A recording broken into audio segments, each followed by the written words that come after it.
So mean. Hey, how's it going, man? I'm bad. Can't complain. Good, good, good. Sorry, I'm just trying to catch someone here.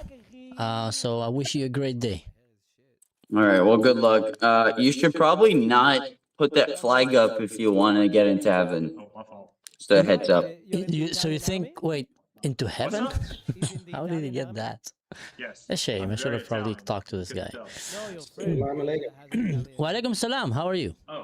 Good, good. How are you? Great, great. Do you speak Arabic? No. It's a lot. I'm just gonna say that. I'm a Buddhist, and I'm just trying to learn more about Islam. So. Ah, okay. What makes you interested as a Buddhist about Islam? Like, is that you see a connection there, or just out of curiosity? Many connections. I would say fitra, tawheed, salah, dhikr, ta'amul, niyyah, nafs. Okay. And do you want to convert to Islam, or what's the story there? No, I mean, not necessarily, but I like to give everything a chance because Okay. I heard a philosopher once say, you should entertain all ideas as if they were your own. Okay. And only then are you giving it a true chance, so to speak. Do you know what Islam think about Buddhism, though, right? I know they do have rules about monasteries and monks. They do have what? I believe they have some rules about monks and monasteries.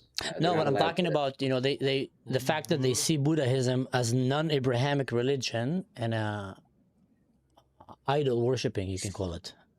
Yeah, they see it as that, but that is the outside view. And this is why I'm here to speak kind of with, people, especially Muslims, because Buddhism doesn't idol worship, but it looks like it, and I understand why they would think that. Yeah. What do Muslims usually tell you when you tell them that you practice Buddhism, for example? Some of them are very, very, very harsh to me. Oh, that's sad to hear. But I tell you what, I'm a Druze. I come from the Druze religion. Nice. I don't know if you heard about them, but they have very interesting element of Buddhism in them. Awesome. It's a secret religion that came out of Islam about 1,000 years ago. Okay. And unfortunately, because they introduced some of their elements that align with Asian beliefs, and they kind of like Sufism, we didn't like it. They didn't like it as much. They started killing them, basically. Yeah. So that's why they had to become a secret religion to hide their faith. But the Druze themselves actually will be very interested to hear about that. So that's what I like. I mean, I'm not a religious person, so I'm not practicing. But I'm always impressed by when people come to my village, let's say, or my parents grew up, or my relatives, and they're super genuinely interested to hear about different religions. Yes. Because they believe that they all kind of make the whole puzzle of humanity. Yes. See, it seems as though people are starting to see this. They're waking up to this fact. And I say fact, but this is just my opinion. No, that's beautiful what you're doing, man. I really wish you good luck with that. Trying to bring maybe some knowledge and education, especially to people who are living in Muslim countries that are outside of, let's say, the West. Usually they're very maybe aggressive or kind of very anti. It would be good kind of to have them kind of see the kindness that you're trying to bring. But anyway, and I just kind of push through and to show them that we can be understanding and we can all see for you is your religion and for me is my religion. This is what I always say to them, and I remind them that we are all okay even if we don't agree. Yeah, I mean, it's gonna be hard. I tell you right now, it's gonna be a hard journey. I know the Muslim world very well. Yeah, it has been. So it's good that you're aware of that, because if you come with like thinking it's gonna be rainbows and fluffy, you're gonna burn out very fast. But what I do come with is Islamic Golden Age scholars, and I say, do you disagree with them? because if you do, then this would make you a minority in your religion. You know, I try to use facts against them that are in their own religion, premises that are accepted. That's very good. That's very good. I try to do the same also when I'm talking to them about, my country Israel and other stuff. And I try to, because many of them will claim that Jews don't exist and that Israel, Yes, yes. and I come and I tell them, guys, in your Quran, it talks about them, and it's undoubtedly that they were the reasons that you have your religion, even because, Judaism, Christianity, Islam, that's like, so usually I try to bring them some of these things. Well, what will happen is usually they will curse me and do like Nazi salute to I don't know what and shout, but some of them, sometimes you can reach through them. But listen, man, it was really nice talking to you. I hope we bump into each other. I'm just trying to find someone here and this, so. 100%. Thank you, bro. God bless, man. Enjoy. Have a great time. Bye. You as well. Dude, you Jew. Fucking Jew.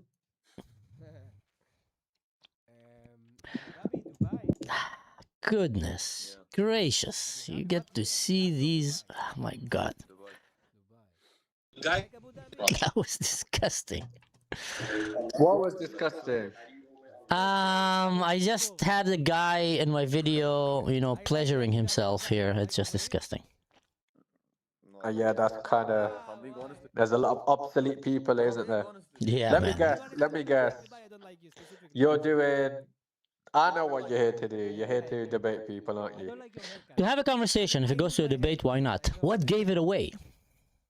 I mean, everyone that has a microphone and then they have the Israel flag at the back. That's how I know this person's here for a debate. Do you know why, for example, they come here to debate? Do you have like a gut feeling? Why? I'm asking you. Try to like take a guess. I think right now, because there's a lot of what do you call it? There's a lot of coverage about the Israel-Palestine conflict, and also a lot of people in the West that are supporting the Palestinian cause. So I think you're here to give them the opposite perspective. That's partially right, yeah. And another part is we feel like there's a lot of misinformation about Israel and a lot of hate that is coming because there's way more people on the other side that are talking bad about Israel. So some Israelis feel like maybe it's a chance for me to come and like meet people and tell them a different story so they can learn a little bit more of my country. But anyway, why you're not showing your face? Wait, you don't have the Israeli accent. No, I can speak with Israeli accent very good. Trust me on that. Falafel, shawarma, and everything. But no, I have. I'm pretty good with languages and accents. Like I speak fluent Arabic, I speak fluent English and fluent Hebrew, almost with no strong accent. Are you Yemeni? No, I'm a Druze actually. But anyway, why are you not showing your face? Just out of curiosity. You're Druze. Yes, I'm a Druze. Druze, the one in Lebanon, Syria. Yeah, there's Lebanon and Syria. Druze. So you're not Jewish, you're Druze. No, I'm not. But again, why are you not showing your face when you come here? Just to talk to people and watch them, or? Bro, this is a risk. No, I saw you. I saw when, before someone comes up, it's blurry. So I saw you, I was like, nah, I can't show my face here. Because you think that you have some ideas that might go unappreciated? No, it's, what do you call it? There's not. Are you afraid that the Mossad is gonna find you? It's easy to say something wrong when you're doing these debates. Okay, I see you. All right, well, anyway, man, I wish you a great day. And have fun on this app. Wait, one question before you go. Go ahead. If Lebanon, Syria, if they gave fair treatment to the Jewish people instead of killing them, Yeah. do you think you would still be supportive of Israel if Lebanon and Syria gave fair treatment instead of oppressing them? If Syria would stop massacring the Druze and Lebanon will give them fair treatment and less hostility, I would still be very much supportive of Israel, but I will be also very happy about our neighbors that stop being very oppressive towards minorities. I would definitely be very supportive of Israel because Israel has been very kind and fair with minorities, despite what they say in the mainstream media and the narrative. But actually, you want to hear a crazy story? Go on. So I grew up looking up on the Druze in Syria and in Lebanon, because the majority are from Syria and Lebanon. So we in Israel were like, 150,000, and when I was a kid, it was even less. So we always used to look up to them, like that's where the hub of the Druze culture is coming from, obviously. And a year ago, one lady, a mother from Syria that was under siege, that had, some relatives of her get murdered, she sent me a message and she said, Mansour, I just want to tell you, actually, you guys are the one that we look up to. And I said, what do you mean? And she said, because you are the first Druze in basically 1,000 years that can proudly, freely practice their own religion. And you don't need to hide your religion, and you get to really live it. We need to hide it. We need to pretend to be Muslim. We need to pretend to be, all kind of stuff, just so don't kill us. And that's when it really hit me, like how lucky we are as Druze that we're living in Israel, where we can proudly just wear our flag. We can go, and when we say we're Druze, we don't need to be worried that someone's going to attack us. The other way around, actually. Many Israelis like the Druze more than they like themselves. So that was like an opening eye moment kind of for me, to see how lucky I am to be born in Israel. Yeah, but I think you might not appreciate it, but I think if Lebanon and Syria weren't so oppressive, and if their people weren't so radicalized into killing people that are not Muslim, I think there would be a lot less. Maybe some might, but I think there'd be a lot less. I think you guys would have a lot less care for Israel. Maybe though. Well, I don't know. You're talking to a Druze, and I'm telling you no, but you can believe or not. I think it's the failure of the Syrian and Lebanese people. I think they failed to give you guys a good place. Yeah, but anyway, guy, I'm trying to catch someone here, so have a great day, man. All right. Have Yeah, a good day. No. Weirdo. Sup, Jew? Are you a Jew? Why are you asking? Because you're like, are you a goy? I'm a goy, yeah. Do you know what a goy means? Yeah, non-Jew. No, that's not true. Yeah, a goy means a nation. So actually, a lot of times in the Bible, they call the Jews goy. They call themselves. No. Yes, it is. No. How do you know it's a no? Did you check the Bible or just saying it out of a gut feeling? Look up the definition of goy, bro, and goyim. You know what? And goyim. You know what? Let's do it live, even. Yeah. Here, I'll bring out my Claude right now. We'll see. Bring it up. Here, 1 second. Yeah. What does goy mean? And goyim. What does the meaning of the word goy mean? And does that refer only to non-Jews or also to Jews? Listen. Or people. It refers to as a non-Jewish person. It simply means nation or people. In the Hebrew Bible, it's actually used for any nation, including the Jewish people themselves. Israel is sometimes Ta-da! Goy Kadosh, meaning a holy nation. Goy Kadosh.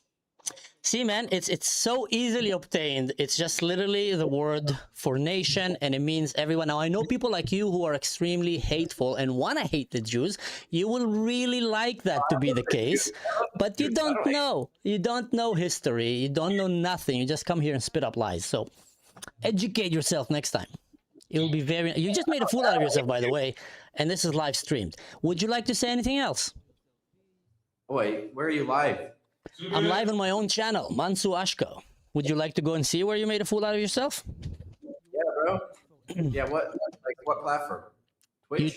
YouTube and Instagram. I'll probably make a video of that on Instagram just out of respect to you and put it there. I usually don't do that, but that was such a stupid thing that you said here. Please do, bro. Please do. All right, I'll do it. All right, have a educated rest of your day. Nigger. What an idiot. No, not you girls. You girls are nice. Thank you. You're from the Philippines. Yeah. Yes. I love the Philippines. I have so many good friends there. Thank you. For some reason, everyone that I met from the Philippines is a great singer. They just sing so nice. Yes, but we're not one of them. No way! I'm sure you have a Mariah Carey voice. I'm sure that if you start singing, everybody will like, wow! Go like crazy. I mean, we can sing, but we're really not good at it. I mean, Why is it we that- need what- to practice. You need to practice. Why is it that a lot of Filipinos like karaoke? It's really For fun. fun. It is fun. And it runs in our blood. It is fun. It is fun. All right, girls. I used to work with a lot of Filipinos in my last job, so I have a lot of good friends. That's nice. Yes. Anyway, have a wonderful rest of your day, and God bless you. Thank you. Nice. Arman. Fuck you. Oh man, I'm trying to catch the beatbox guy here, and that's why I'm here. No, that's not the beatbox guys. That's not the beatbox guys. Nope. Was he in a bunker? Was he in a bunker?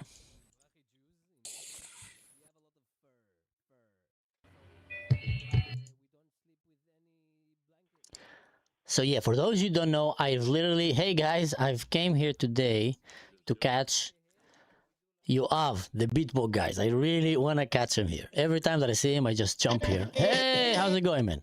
Every time that I see, I just jump in here looking for him. Hey, hello, brother. How are you? Hi, mister. Good, good. We're streaming, so I know you don't like usually to be on this. I just want to wish you a great day. You too. Keep up the music. Bye. You praise well, damn. Yeah. He was very direct. لبناني؟ I am an Israeli. Are you Lebanese? يا من لبنان. How are you doing? من وين من لبنان؟ I'm from Israel, not from Lebanon. Not from لبنان, yeah. You can't see the flag. Come on, let's find you out. No.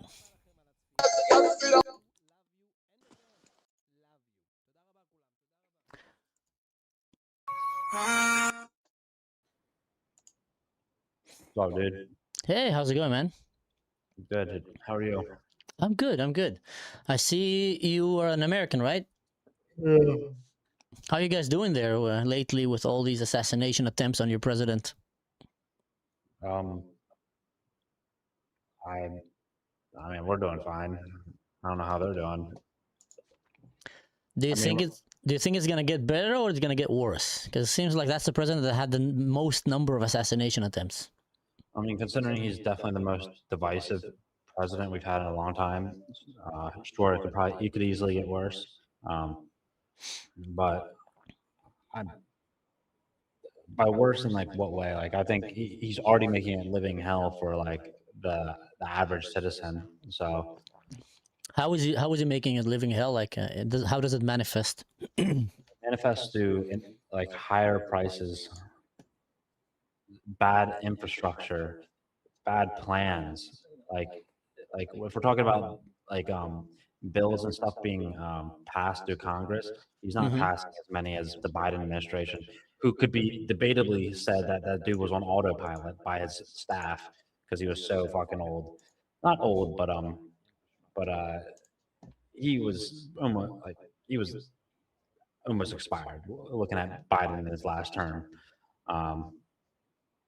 but their administration still passed more bills than Trump's first. Yeah, I'm not an American. I don't know enough about it. I just know that world politics policy. I like Trump way more than the last administration. Great idea. Why is that? Because he calls out radicals and evil regimes for who they are, and he actually doesn't send them money. For example, take Iran. Obama literally sent them money. That's like one of the worst regimes in the world, who just massacred about 70,000 of their own people in 2 days and who want to genocide my country. So Trump called them out for who they are. They're evil and they want to have a nuclear weapon, and he's not going to allow it. Trump's the same dude that had a terrorist in the Oval Office earlier that year. You're talking about the Ahmed al-Shara, right? Yeah, the dude that was like... So actually, I was very critical about that. That might be the main thing that the same dude that talked shit on Zelensky tried to embarrass him. The dude's a fucking pussy. Our president is a fucking pussy. He's all talk and he's a fucking. The only thing backing him up is the military industrial complex of America. Like that's the only thing that's backing up this old man's talk. He's a slimy businessman, man. Like, and he is a suck up. He takes tons of fucking lobbying money and money from external sources. So he is a fucking. He doesn't represent the American citizens. Sure, you might like his foreign policies because he. I'm guessing you're Jewish. No, I'm not. I'm not Jewish. Do you support like what Israel's doing right now? 100%. Yes, I'm an Israeli. Yeah. So like, if you're willing to show a blind eye to the stuff that Israel's done and the war that they have dragged us into, and the claims that they've been making for the last 30 or 40 years about Iran, you can go back to Zelensky's interviews. Every 10 years, he's saying not Zelensky, Netanyahu. Yeah. Netanyahu's interviews every 10 years. He's like, we got to go and do something. We got to go do something. Weapons of mass destruction. Did you know that actually it was? Have you ever heard about the first real effective cyber attack that America and Israel done together? Well, actually, they did it separately, but they had the same goal here. Did you hear about that? No. So that is a CIA cyber operation with the NSA, I think they call them in the US. And what they did is they've hacked the Iranian nuclear facility and with coding basically almost destroy the centrifuge and send them several years back from making a nuclear weapon. That was way before Trump came to office, and that was because America itself, based on its own intelligence, knew that Iran is trying to build a nuclear weapon for reasons of mass destructions, for literally genociding Israel, meanwhile burning American flags. To come and say that Israel dragged them into that war, it's very convenient because it's, Israel is fighting them because they call Israel the little Satan and they call America the big Satan.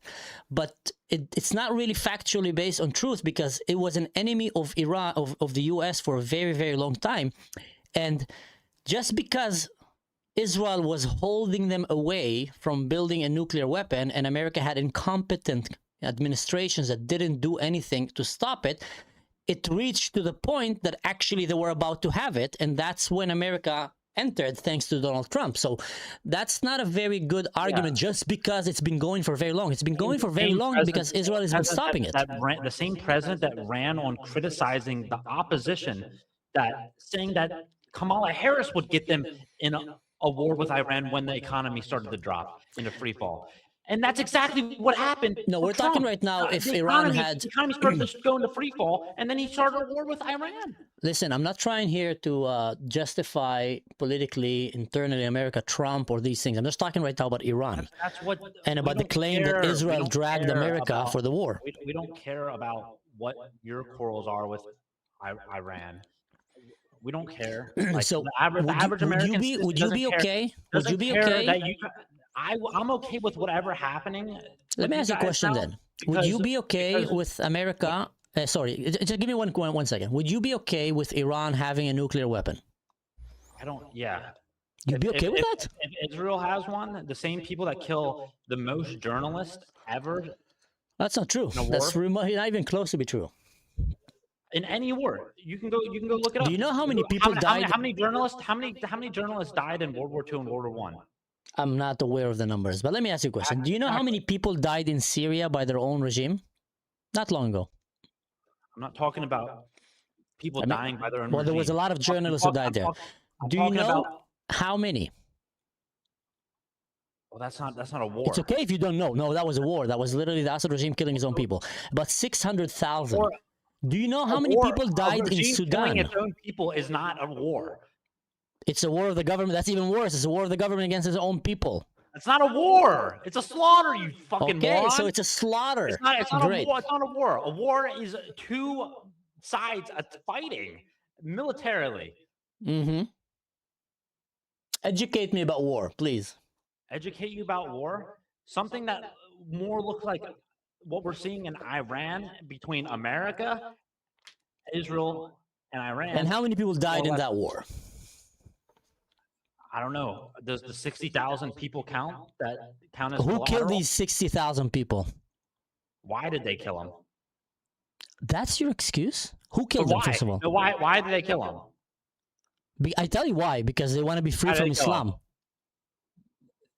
They killed them because they want to be free? From Islam, yes. That's exactly why they killed them. What is that? That doesn't even make sense. It makes sense. I can explain to you if you'd actually listen. Iran was a Persian nation. Islam came and took over. When Khomeini came back, 45 years ago, he brought radical Islam, which oppressed this country. A lot of the people in Iran are very unhappy with that regime, and they want to be free. They don't want to wear hijab. They don't want to be forced to teach Islam from childhood. No shit. What? So, well, we just answered your question. They got killed by their own regime, and you blame that on America? Do you think they would have done the same thing right now if America and Israel didn't attack You them? really blaming Islam murdering I'm asking. their own people I just on asked you a America? question. I just asked you a question. Do you think Yes, they I would think yes. I would think yes, Okay. because they've been doing this for a very long time. They've been executing 70,000 people at a time. They've been executing way less, but they've been doing it on a systematic way. Sometimes 2,000 they- people they a year, would've- they would've- 4,000 people a year. They would have just jumped to But 60,000. They wait, would have how done is the it that you same don't thing. have a problem with that? Like, it just Of course, I have a morally, problem with it, but I don't you're think like it's. so I don't, backward. why wouldn't I have a problem with that, you fucking moron? I just don't think it's my job to be the military. Backwards. You shouldn't come out of my fucking I am the tax money, moron. you You moron. want a country that says death to America to don't have a wanna get- nuclear weapon, and I don't I'm the wanna get moron? involved. Like, how suicidal can you be more than that? Hey, we want to nuke America. Yeah, let them have a nuclear God. weapon, but you're a moron. Seriously, man. Why don't Put you- why yourself don't- for a why second don't- outside of your why don't you bubble and why don't think. you advocate for the IDF to dress up as doctors more and go and start a firefight in a hospital? Since you fucking. Well, why is your hand shaking? Are you nervous right now? Because I'm fucking. I know furious. stupidity I'm would make furious. someone shaking. I tell you what, do you know that the furious. IDF I'm actually angry. build I'm hospitals angry. for enemy countries? IDF use hospitals to help God, you're- Syrians. IDF You is actually actually helping brainwashed Palestine. You know what? Yeah, exactly. God, I would fucking. Oh my god. You would what? You would what? You would what? I'd love to get like in a mutual combat situation with you. How is that gonna end? So you would actually like to kill Israelis? No, I would like to engage in like a grappling session with you. I do jujitsu. You do But- jiu-jitsu? Yes, I would like to hold you down and show you that I could rape you. You would like to hold me down and show me that you can that? Are you gay? No, but it's more of a dominance. Are you thing. Muslim? No. That's very Islamist, but you kind of said here. But anyway, you would like No, to it's- hold me down and show me that you can grape me. What a loser. Seriously, that's what you talk to people? That's the way I talk to Zionist scum that don't think their country's committing an act of genocide. You fucks. So by being misinformed, you want to go and sexually abuse other people who are just No, trying to talk to you. I said I You just are want to so hold you dark, down. man. Your mind is so I twisted. just said I wanted to hold you down to show you how easily rapeable you are. Like stand up and jump up and down. Look how your man titties are. Like, you Oh, look you're like you could such a lax me. man. You're such a You look like- man. You want to go and you look jujitsu like you- grape people. What I'm a just loser, saying, man. I just want to show you how easily you could be held down Why do you think it's going to be easy to hold me down? That's out of curiosity. because your man titties. Oh my god. Oh, so that's the reason. Yeah, judging about how saggy someone's tits are, I can usually gauge about how easy it will be to hold down. So you go out and observing men's boobs It's just an and internal. then decide if you want to go and rape them or not. Dude, No, you are a piece of work. You are a piece of work. That's what you got from that. That's what you said. You literally No, what you that's said. that's just what you took from it. Oh. Yeah, well, anyway, it's just amusing to me, the level of... Well, by the way, by seeing how nervous you are, I can see that you are a piece of crap. It's not nervous. It's anger, You would dude. not last I a hate people second like in a you. real fight because you're a loser. And you know how I know I've been that? in real fights. Yeah, what kind of real fights? Tell us. Competitions. Yeah? I've competed, you dumb fuck. And what's your rank? What's my rank? Mm-hmm.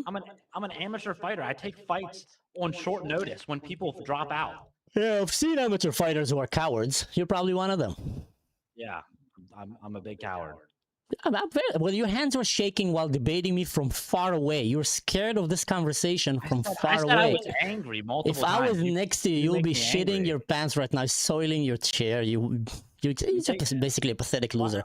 But anyway, Who would be afraid of someone that has a D20 mug? You play Dungeons and Dragons. Oh, that's it. You play Dungeons and Dragons. Because Dungeons and Dragons people are nerds? Yes. My God. So you are jocks a racist, gay. Why am who said I'm There's racist? no problem with that. I'm You not just want to I'm go not and a grape supremacist people. of any. I didn't say I want to rape people. I just said I want to hold you down to show you. You said how you want to hold me. easily Yeah, yeah. I think everybody heard you. are. By the way, this is live streamed, so. Oh my God! No way. Mm-hmm. Gives a fuck, bro. No, I'm gonna cut it. I'm gonna make a very nice piece of you wanting to rape people. That's gonna be nice. That's gonna be nice. I mean, if I'm gonna anybody take listens close enough, pleasure. you can see how much you just miscue my words. I'm gonna take pleasure enjoying right now exposing the nonsense that you talk. It's gonna be fun. I've never said anything racist or. It's recorded, man. It's literally like a second ago. Not a second. Like What I say that was so racist.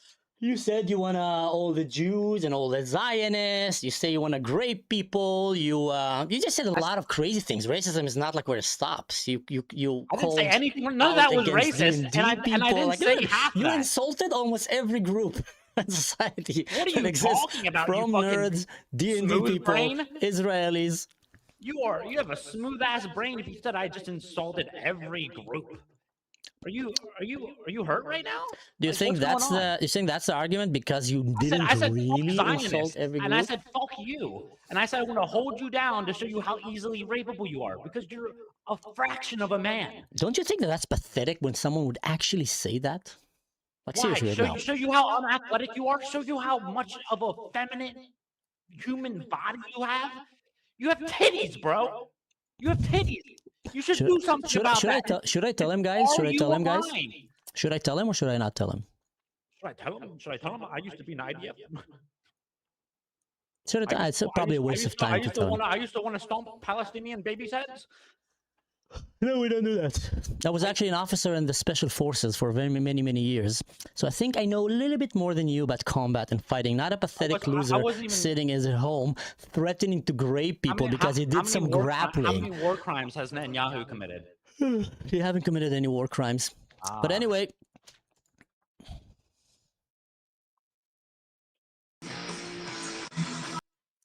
That was a funny conversation talking to that loser.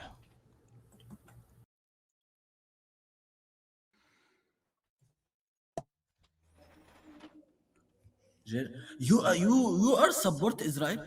Yes, I support Israel big time. Fuck your mother, fuck your father, fuck you.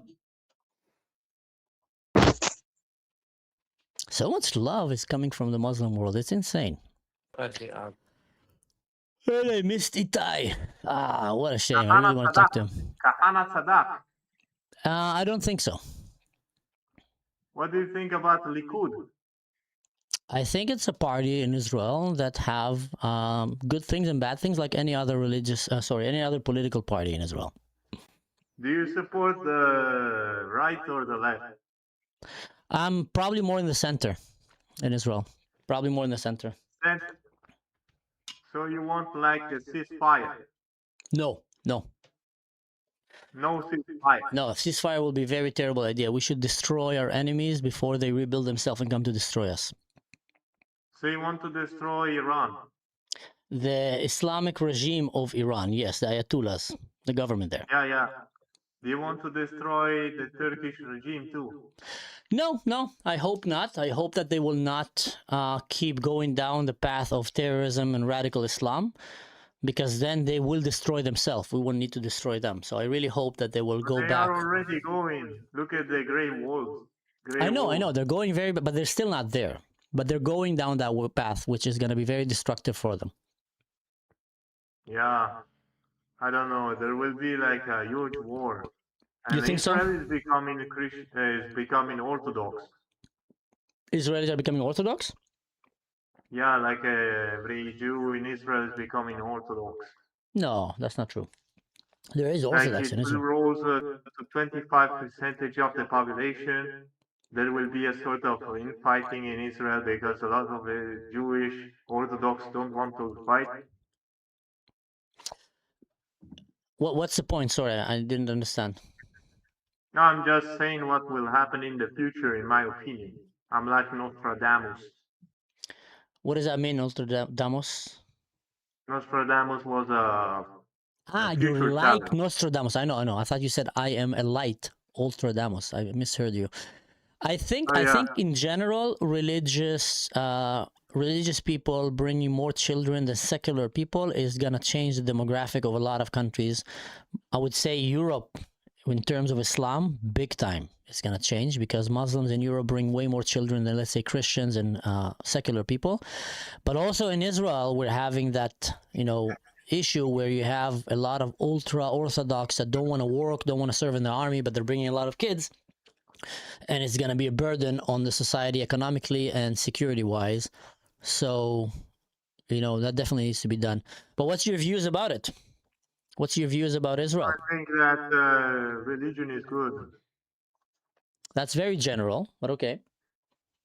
Every I think religion that is good? secularism is bad. Every religion is good? Yeah. Islam, for Important that example, it's is a good not religion? like killing. Islam is good as long as it's not about killing. But Islam is about what's killing. Islam is not in every time, not in every. No, I'm talking the theology of the religion is about killing. It says clearly, conquer the world, force Islam on everyone, and if they don't agree with us, kill them. Unless they're Jews or Christians, make them slaves. That's like summarized for you the Quran right now. That is what they did for most of the centuries. It's how they started. It's what they did most of the centuries, and it's what their religion teaches. That's the problem. But the problem is that Europe is secular, Israel is secular. They cannot win over a religion. It's mathematically impossible. Israel is winning, Europe is losing, yes. They're religious fanatic. They will give everything. That is what like made the Taliban win against the Americans. Because at the end, the Americans, they were like, oh, we will just give up this because it's too many, costs too many for us. But those people, they will go further till they die, if necessary. That's the problem. If you have a secular religion, you'll never win. We don't have an option, man. I tell you why. I love freedom. And I think religious regimes don't give freedom. And that's why I would wish that the West and democracy and science will prevail. I'm not against having faith in religion. I think it's very important for identity, but I think if you have religious people running the show, it usually ends up really bad for most and pretty good for a few. And that is a problem. So I really hope that it won't happen as you're saying it happened. It might, but I hope it doesn't. I hope, I think Israel is waking up. I think Europe is very, very asleep. And I would, every day of the year, rather to have a Christian, conservative, country on having any, Islamic religious countries. Like you can't even compare the two. Yeah. But I would not want to live But under, let's say, the Vatican Germany, or something. you got like the AfD. The AfD is like a main right-wing party, but they are not religious. They're secular, and they will not change anything because they say, yeah, remigrate those people. But still, the Muslims living, they will make more kids. There will be more vote, more for those parties. They will create their own parties. It's already happening. Oh yeah, they will in abuse Netherlands. democracy and destroy it. So that is what I'm saying. So if you don't have a religious party, necessary should like you could also have a religious party, but not extremist one. Just saying we don't want wicked thing from progressive, policies. Yeah. Yeah. Yeah, well, anyway, man, I agree with what you said. It was nice talking to you. Have a great day. Have a great day. I'm Israel Chai. I'm Israel Chai, brother. Appreciate that. Bye.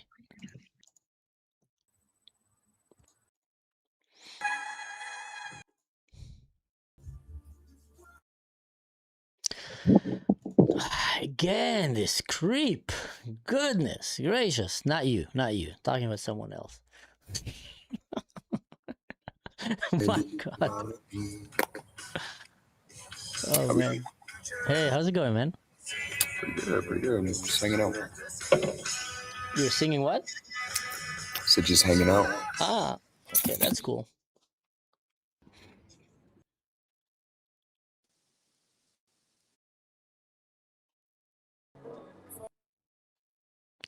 People coming with their masks. It's very delusional to think that a mask is going to prevent someone from identifying them, you know, in the days that we're living right now. Schnauzeneggerin. I don't speak Norwegian. I say in German, Schnauzeneggerin. I speak English. What does that mean? In German, Schnauzeneggerin means shut up, nigger. Do you think, all right, why are you using these kind of words? Because I thought you were German and it's the only thing I know in German. Ah, okay. No, I'm not German. I don't speak German. But that's You're not... You're Jewish. You're Jewish. I'm an Israeli. I'm not a Jewish. You're not Jewish? No, I'm an Israeli though. You're Israeli, yes. Yes. Do you think it's nice to call Germans these names when you see them on camera? No. Okay, let me tell you why I say this.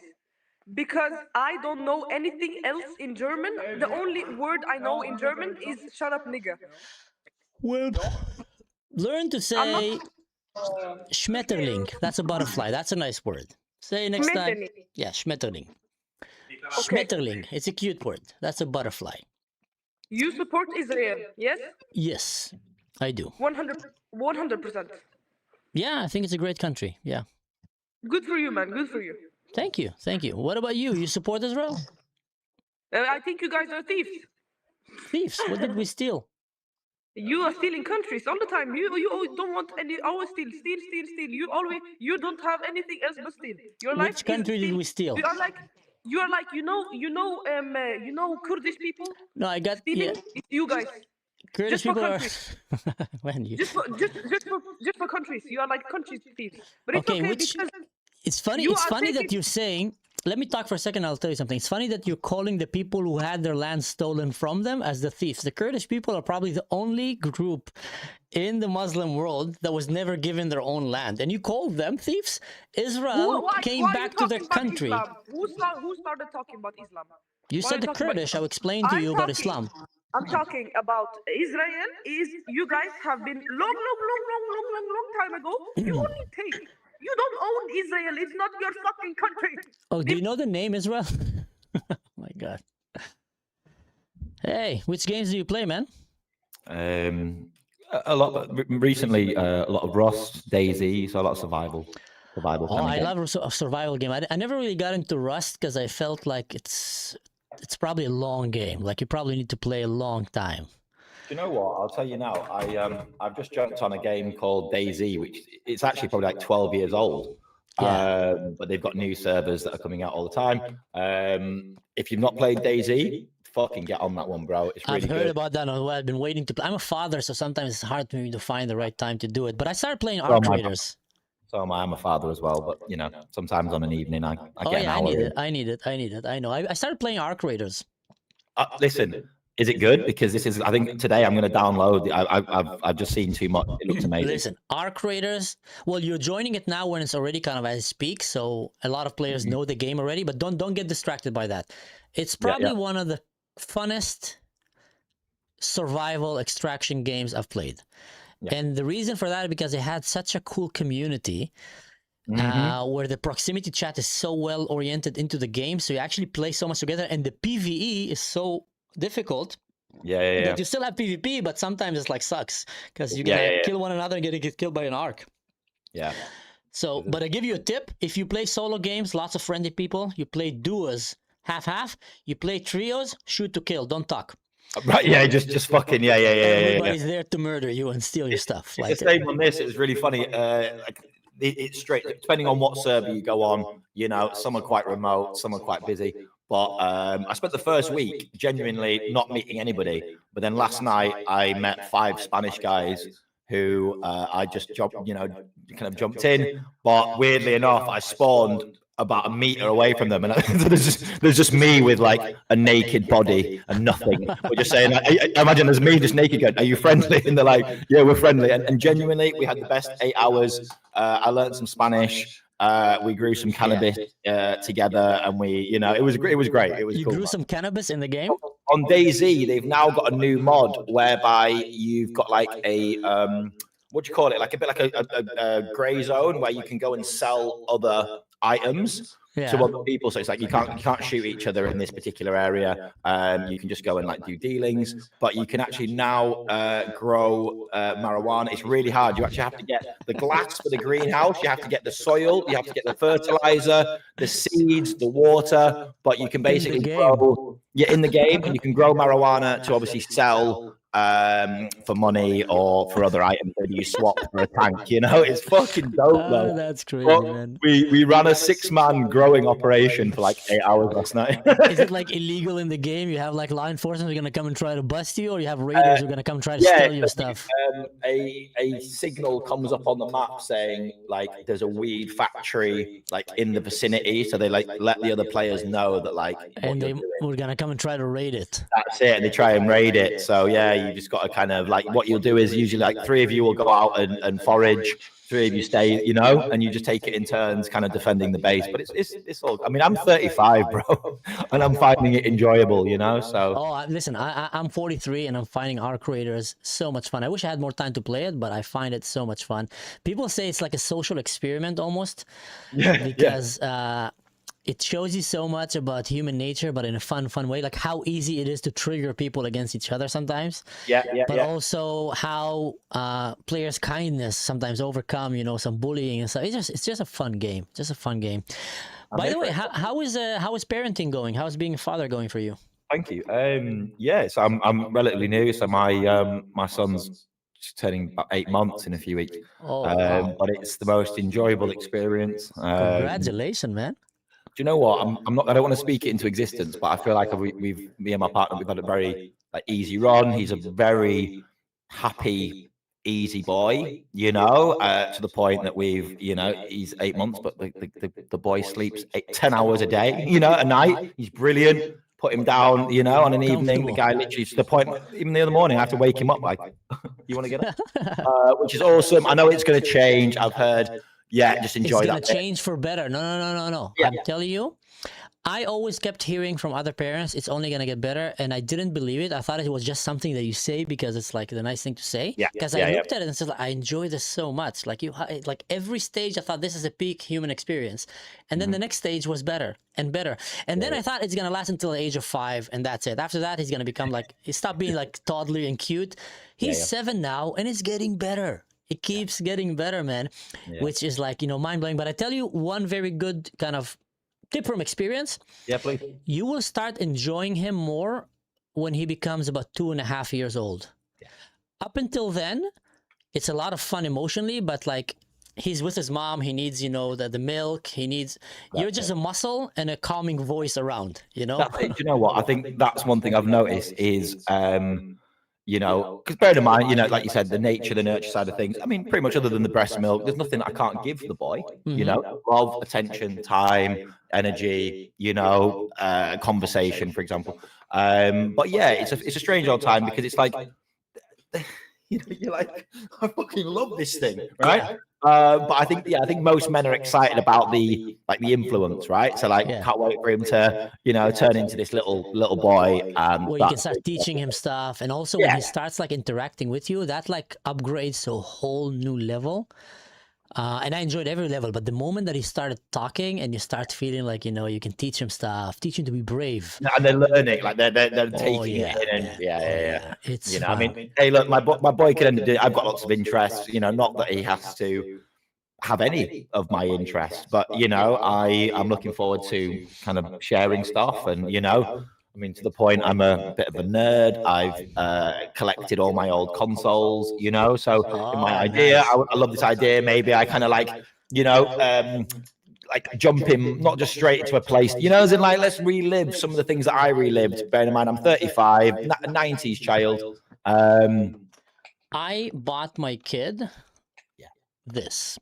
I didn't want him to be like addicted to like, tablets and this. No. Exactly. And I also wanted him to play monitored but like difficult games like we played. When Yeah, we yeah, grew yeah, up, yeah. games were unforgiving. If you like, survival games, you like that style. A lot of the new games now are built to be addictive, are built to be very forgiving and to suck you in it. And like, that's stupid. That literally make that generation dumb. But if you look at the games that we used to play and the games that we used to love, are the ones who were actually unforgiving, the ones who were actually challenging, and also the ones who brought you together. Probably the most unforgiving game ever, Pac-Man.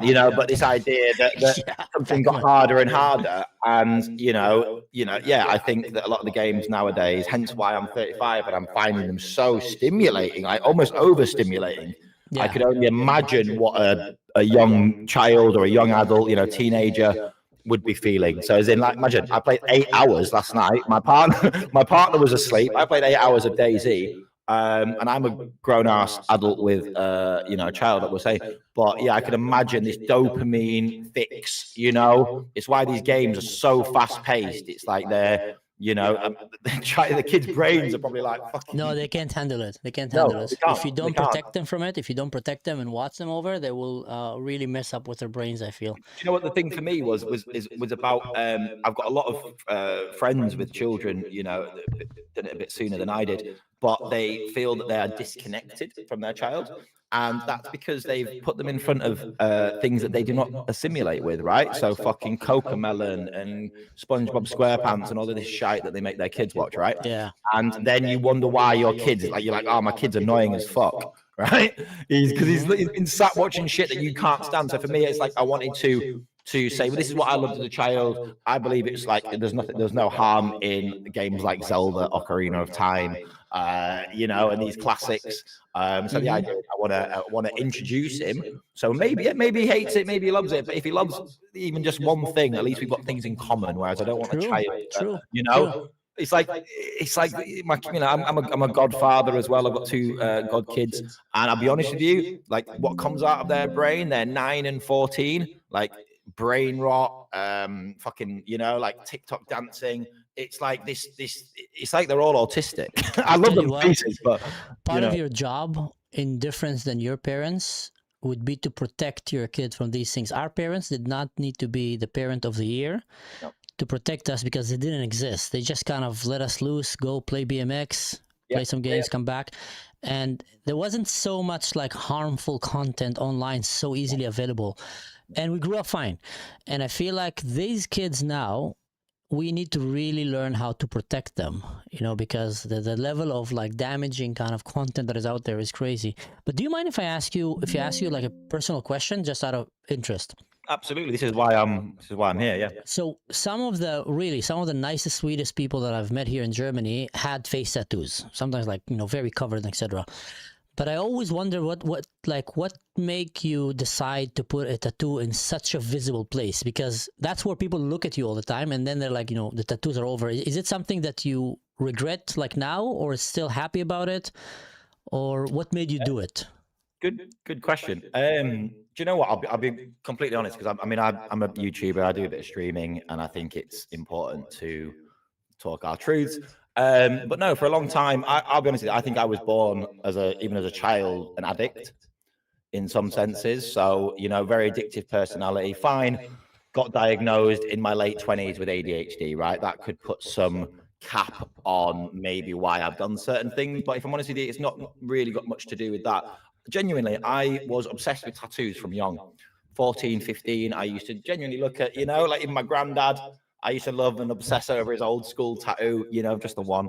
And yeah, I definitely was like transfixed already. But then I'll be honest with you, I like everybody, went through a little bit of trauma. And in my teens and my early 20s, I definitely used alcohol, drugs, women, sex as some instant gratification. But I realized that, do you know what, I'll probably forever be an addict. Right. So now I'll be honest, I'm 7 years clean, don't drink, don't touch drugs, don't go out, don't go to the pub, kind of very, very boring now. But I just believed that, fine, I'm an addict, but can't I be addicted to something else? Right. So now my addictions aren't negative ones. They are positive ones. So they are the interactions I have with my child. They are the moments I have with my family, you know, and I just chose to be addicted to something else. So once I said no to the drugs and no to self, because, you know, bearing in mind, I'm never into that kind of self-harming, but I believe alcohol and, you know, drugs it's self-harm. I didn't like the fact that it never lasted, right? You know, as in like the night out never lasts, the bottle will empty, the bag of cocaine will finish, right? And what do you have to show for it? Nothing. So you've got nothing to show for your addiction. So do you know what? I realized I love tattoos. Let this be my thing, right? Let this be my thing. Because I'm not hurting anybody. I'm not even harming myself. I mean, other than the pain of a tattoo. But, you know, it's like I'm not harming anybody. I don't harm myself in a way now. And I think it's come out of me as like a self-expressional thing that, you know, maybe if I didn't do it, I think there would have been internal issues, you know, like that I never addressed. So I think it's about me addressing things. But like I said, I'm an addict. So yeah, there's a part of me where I'm like, fuck, I want another tattoo. It's like a right. But like I said, I used to think back to my days when I wasn't a father, lonely, depressed, living in London, you know, like not enjoying my life. And I just think, do you know what? I would soon rather be sober, covered in tattoos, have a son, have a beautiful house, you know, everything I require, and look a bit weird in the process, you know? So, yeah. Sorry for the long answer, but yeah. That is a beautiful answer, man. That is beautiful. I'm a YouTuber as well, and I think some of my audience were in the beginning kind of a bit shocked from the tattoos. Yeah. And I think you gave them a very good lesson here, not to judge a book by its cover, but actually, you know, to look deeper. And what you shared here is a beautiful story. And I studied psychology also back in the days, and I think we all have, to a certain degree, an addictive personality, some more, some less. That's natural. And for those who have more, it's very hard for them not to get addictive. They actually, especially ADHD people. Yeah. You become I'll be honest with you. It's like anything that I do. I'll be honest. Even now, you know, I've got a lot more of a handle on, you know, I guess you could say my ADHD, but yeah, it's something that I think I've just managed in the sense of like, you know, now I utilize it for good, right? So it's help streaming, etc. And I think it's quite interesting because, as you probably can hear from my voice, you know, I'm gonna be honest, I've never been to jail. You know, pretty, other than what I just mentioned, pretty law-abiding, privately educated. You know, so yeah, I think it is important that we don't take everybody on face value, because I think if we just did that, we would never get anywhere. And I fully understand that for the mass majority of people out there, what I've done in their eyes is quite, you know, like quite extreme. But I'll be honest with you, I see extremist behavior from a lot of people in different ways, but I just don't mention it, you know? So like, for example, do you know how many people go out and they can't stand their wife? They all they want to do is, you know, go to the pub every weekend and drink and get away from their home life. At least I love my home, you know? Like, it's like, I don't know what I'd much rather, because sometimes it's funny because when people talk about tattoos, they instantly talk about regret. And I get it, because it's like a lifelong, like, yeah, especially on the face, you think like it's never going to change, and maybe you'll wake up one day and says like, oh my God, I want to take it down. Yeah. I did it when I broke up with a girlfriend, I don't know what, and like now I'm so over it, and now it's in my face. So you kind of think to yourself like, I can't really take it down. So that's why you think immediately like there must be maybe some element of regret or some thoughts about it. Yeah, I think, do you know what? I'll be honest with you. I think I've probably put more thought into some of my facial tattoos than some people have having a child. Genuinely. Wow. Genuinely. Like, and some people have had like a willy-nilly kid and not even talk, you know, like, well, fuck it, we'll create life. Whereas I might have thought about a year before I got this love heart on my face, you know? Like, it wasn't a sick decision. This is, bearing in mind, I'm 35, started tattooing myself or getting tattooed at 15. So 20 years it's taken to look like this. You don't just like wake up one morning and go like, boom, it's done, you know? I mean, unless you're crazy. But yeah, this has been like a slow progress. And also I want to say to your viewers is like, especially if you've got any like young ones, is really think about how you're going to impact other people, right? Because that's one thing that I didn't really I've never given a shit, just to let you know. but don't do this to yourself. And then get annoyed that 90% of the people, want to say something about it. Don't, because just don't, because it's like any of these girls or guys that you see with fucking nose piercings and pink hair, why are you staring at me? Because you've got pink hair, you stupid woman, Exactly. So I get it. But what I will say is that there's no regrets for me, because I believe that I could get a tattoo, right? I don't know.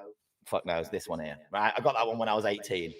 Do I love it now? I don't know if I wake up in the morning and go, "Ooh, I love you." I don't, but I can remember how I felt when I got it. And at that moment, it was the right tattoo for me, right? So some kind of a journal, that is written on your body.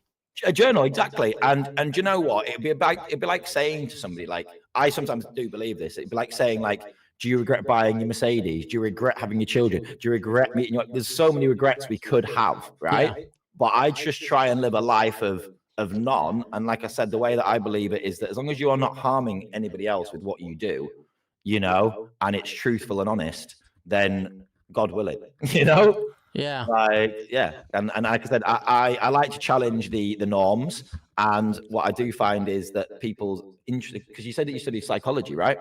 Yeah, I studied psychology back in the days. So, I'm obsessed with it. So my father is he's a forensic psychophysiologist, is my dad. So he was the first ever man to go to America and study lie detection and bring it back to Europe. So he owns a company called NADAC, which is the Europe. He was a forensic psychologist, you said?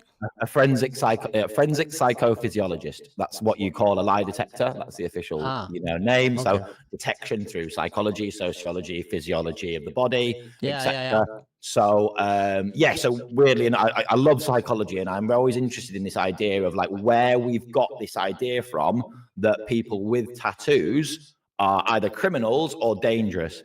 Because ironically, the biggest criminals to date, so Tony Blair, George Bush, Epstein, Ghislaine Maxwell, the real criminals don't have tattoos. Don't have tattoos. They don't have tattoos at all. Yeah, so that's general. That's a big time generalization, to think that people that have tattoos. But also, I can understand a little bit where it came from, because a lot of time tattoos in the history used to be, let's say, marking of war. So like tribes and warriors will mark themselves and go to war, and etc. But I'll tell you a story. Like one time I've met, I was on a cruise ship, and it ended up being a Harley Davidson cruise. Kind of, so half the ship was Harley Davidson people, and was full of motorcycles and etc. And that was the first time that I met these Devil's Angels, I think they call them, and other names. Hell's Angels.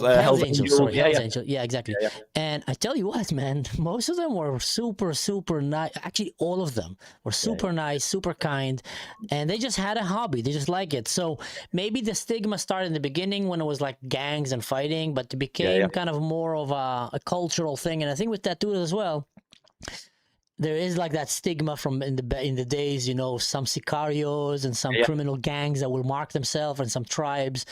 But now you see a lot of people that just do it because they really like it. Like one of my best friends here in Germany, or a good friend of mine, he's a tattoo artist, for example, and I really respect the guy. Only thing is for me, because I used to draw and I used to do art myself, and I helped design several tattoos to my friends, but I've never done a tattoo on myself, because I always thought that I might get bored of it. Because I used to, like in class when I'm bored, I'll just draw like a whole kind of sleeve. Something, yeah. And I would love it. But then after like 3 days, and then I'll put something new. So then I thought, I don't know if I want to put something permanent that I can't take down in case I would not like it. But I was looking at it differently than how you were looking at it, maybe, which is more kind of a journal.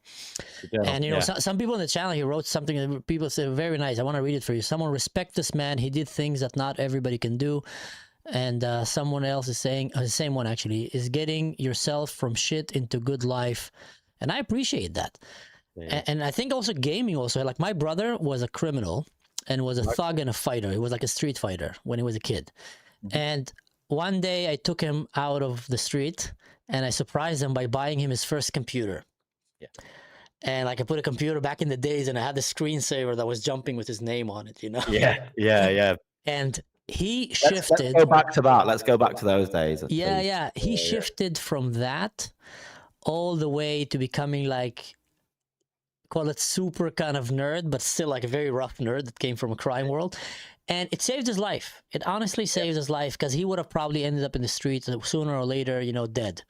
Yeah. Or in prison. But I think that's one thing that that I would love to talk about is that, you know, I had a lot of people asking me these things, you know, have you been to jail? I'll be honest with you, I used to live like a bit of a reckless life, you know, like I said, I was, I'm happy to say it's a long part of my past, but, you know, from smoking weed, growing weed, I used to idolize all the wrong things, you know.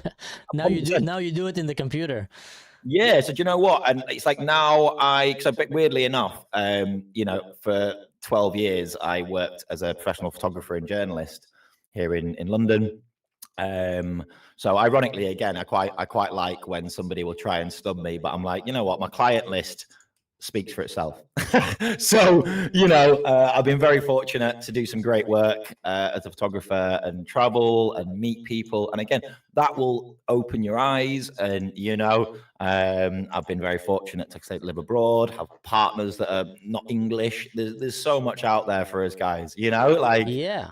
There really is. And ironically, I don't know if you, like I said, you guys are that interested, but I've just started a YouTube channel. I don't want to self-promote too much. No, self-promote it. I just found your YouTube channel. I don't know if it's yours. Like I have a guy with glasses and a hat. Where's Ollie? Ironically, so that's me. I'm Ollie. I'm Where's Ollie. All right, let me show it to the people watching me, guys. That's the channel here, and I'm gonna subscribe to it right now. So you have 81, now you have 82 subscribers. I've just started, guys, and like I said, I'm catching you up in terms of age, but you know, I predominantly worked in stills, and I would document essentially the harshness and the harsh realities of British life, especially working class British life. But then the last few years, and especially literally the last kind of a year and a half, because obviously 9 months of pregnancy and 8 months, my work has changed somewhat. I'm actually a stay-at-home dad now. So what I've been trying to do is utilize YouTube and streaming to kind of highlight the stuff that I'm into. So if you guys are into kind of worldly politics, social issues, for example, we've got a lot of them. So I see you made a video about York illegal migrant hotel, and illegal migrant hotel leads to city central. Yeah. What I'm kind of mainly focusing on, and I will say, not in a you know, like a catching you out way. It's just the fact that the UK public are not aware of these hotels, right? So they're not. I heard that there's a big problem there. I've seen like some videos, and it's just like seems. Yeah, shocking to me. A lot of things that happen in the UK that are going underneath the nose of people in the UK. But like, I would like to hear your thought about it, because I'm not from the UK, so I would actually appreciate to learn from someone who's there. I just think, you know, because I'm 35, but I've already kind of in the last 10 years, you know, personally believe that I've witnessed kind of like the demise. Like I said, I used to live in London, work in London, and what a great city it used to be. But if I'm honest with you, I left there during COVID. Moved back to Yorkshire, which I believe is a much safer, lovely place to live. But sadly, you know, it doesn't matter if you're left, if you're right. I believe that the issue of illegal migration, especially in the UK, is something that we need to talk about, because sadly, there is groups like the Pink Ladies, which I was in support of just the other week in London, whereby, you know, this is 100,000 women and young girls are saying that they don't feel safe on our streets anymore, and that's a problem, you know. And as a new father, I'm almost glad I hate to say it, but I'm glad I've got a boy in some senses, so I can teach him to kind of, you know, defend himself and stay away from these things. A bit rough and ready, but I do believe that it's like you said, there's more worries than ever, especially online and also offline. We're seeing massive spikes in sexual assaults, rapes, theft, burglaries, stabbings, and as we know, only in the last 6 months, we've had 2 major terrorist attacks, right? And actually, ironically, there's been way more. There's only been the 2 major ones on the train, and obviously the recent one of the poor Jewish community that was affected. And but this is like the tip of the iceberg. The mainstream media are not reporting that on a daily basis somebody is either being sexually assaulted or physically assaulted by a migrant.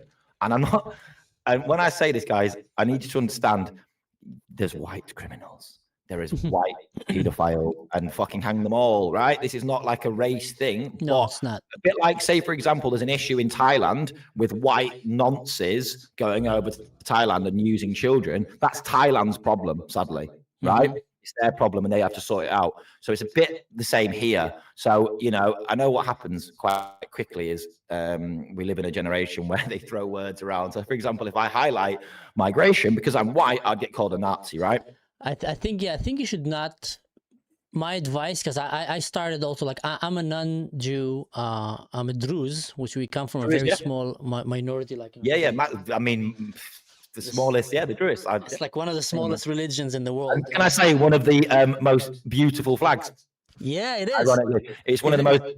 Hold it up again, just so for my people. Look at this flag. It's a good flag. It's a good flag. It's a great flag. Colourful. Yeah. It's yeah. And respectful, and it includes a lot, and yeah. So, when I started speaking, I was in the same place like you, where I was really afraid to offend, and I didn't want to offend, but then I realized it became too burdensome in some ways to always think, and I knew that I am not racist. I'm not full of hate. I love all humans, doesn't matter which color of skin or which background you have, but I will hold people accountable to their actions. And also, generalization is not an evil tool. It's literally a scientific tool that knows that it's not accurate.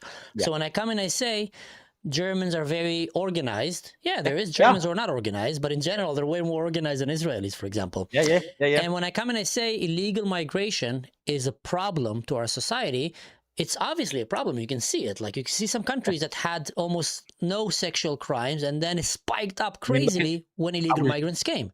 Just spoke to a Swedish girl, and we got talking about stuff. And yeah, even in Sweden, in the last 5 years, it is tripled. And then you just got to look at what they've been doing in the last 5 years, and that is the massive import of these people. And like, this is not a race thing. I'll be honest, just to let you guys know. I mean, I love that we have to justify it. My partner's Jamaican, right? So a lot of the time when I talk about these politics, you can debunk these lies immediately when you say that. Like, I know, but then ironically, you'll get the person like, "Well, that's racist in itself because you've got a black girlfriend." So I can't win. But this is why I love to come onto these kind of things and have these kind of conversations, because I believe in democracy. I believe in open discourse, right? So this idea that the thing, because bear in mind, don't forget, my friend, the one combining factor which makes us all like one is the fact that we're all different. Right? So I believe that we are being forced at the moment to kind of only highlight each other's differences when we have got so many similarities there still. Yeah. I tell you, when I came to the UK last time, I had to, this hat was given to me as a gift from some friends in the US, and it's called Ezra Zion Cigar Bar, and they called it after their unborn children. Like, they were planning to have a child, and then I think either it died shortly after it was born or just before, and each one of them kind of named the company after his own son. So it's a beautiful name, and I love the hat. But when I was there, I had to hide it because I have the word Zion on it. And I was walking in the streets in some places, and I speak Arabic, I hear it, and I was hearing very nasty stuff. And I talked to some women who were telling me that they don't feel safe anymore walking in the streets. And then I was thinking, this is the responsibility of a country to be, to take care of their own citizens first, and not people like to take it to nationalist. Stop with this nonsense, guys. There is a lot of failing countries in the world that have very, very bad quality of life and safety.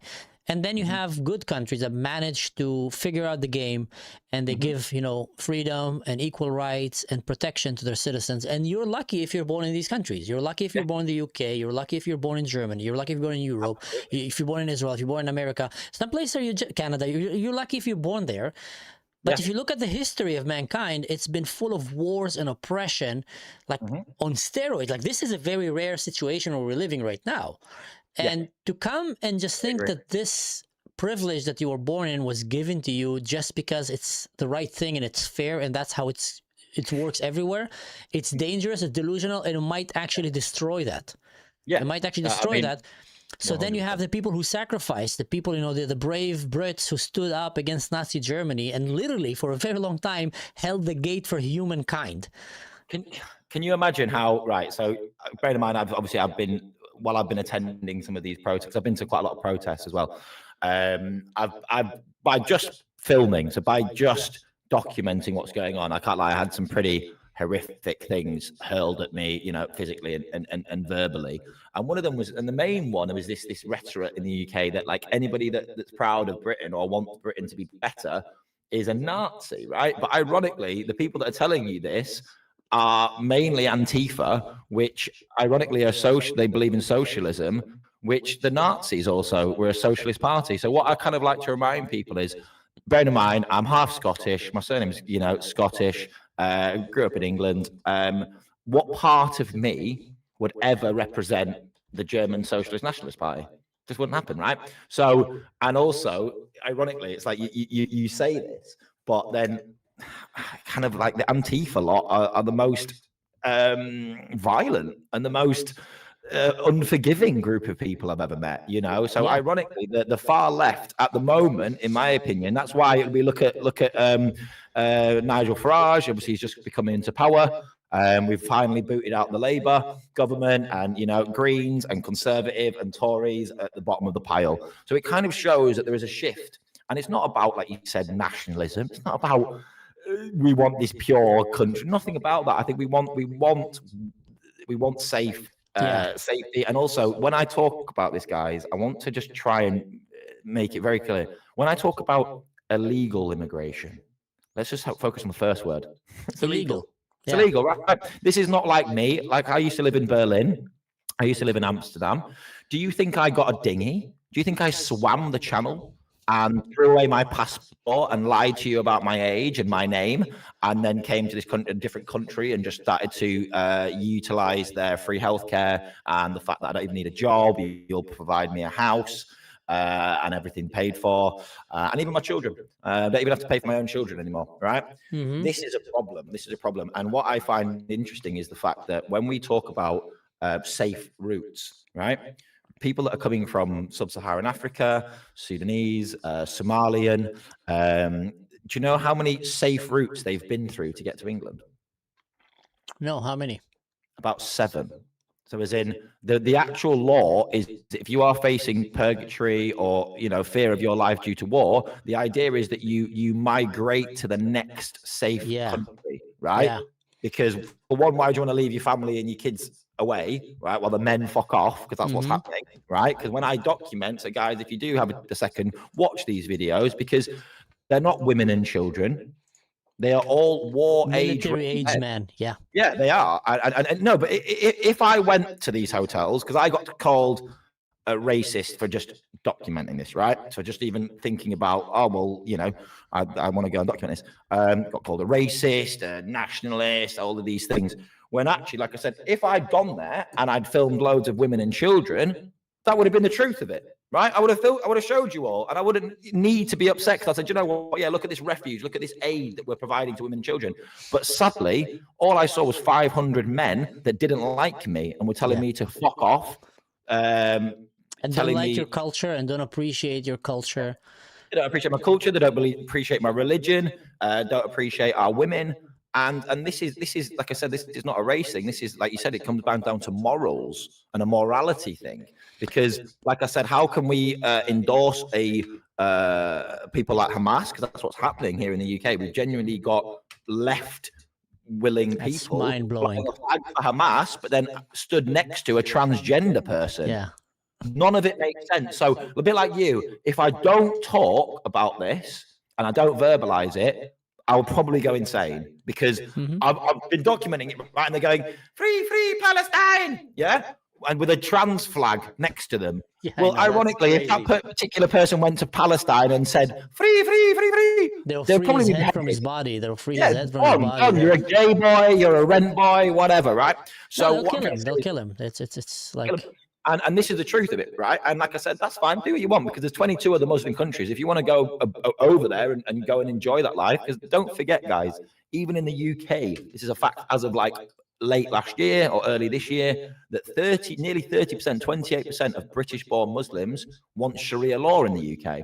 People don't understand that. People don't understand how wicked. That's 28 of British-born ones, right? But then we've got this 400 a day of new wave Muslims that are die-hard Muslims. It seems they love telling you Allah Akbar and you know and whatever, right? Listen, whatever. I love Jesus, but I'm not going to a Muslim country in droves saying you need to bow down to Jesus, am I? No.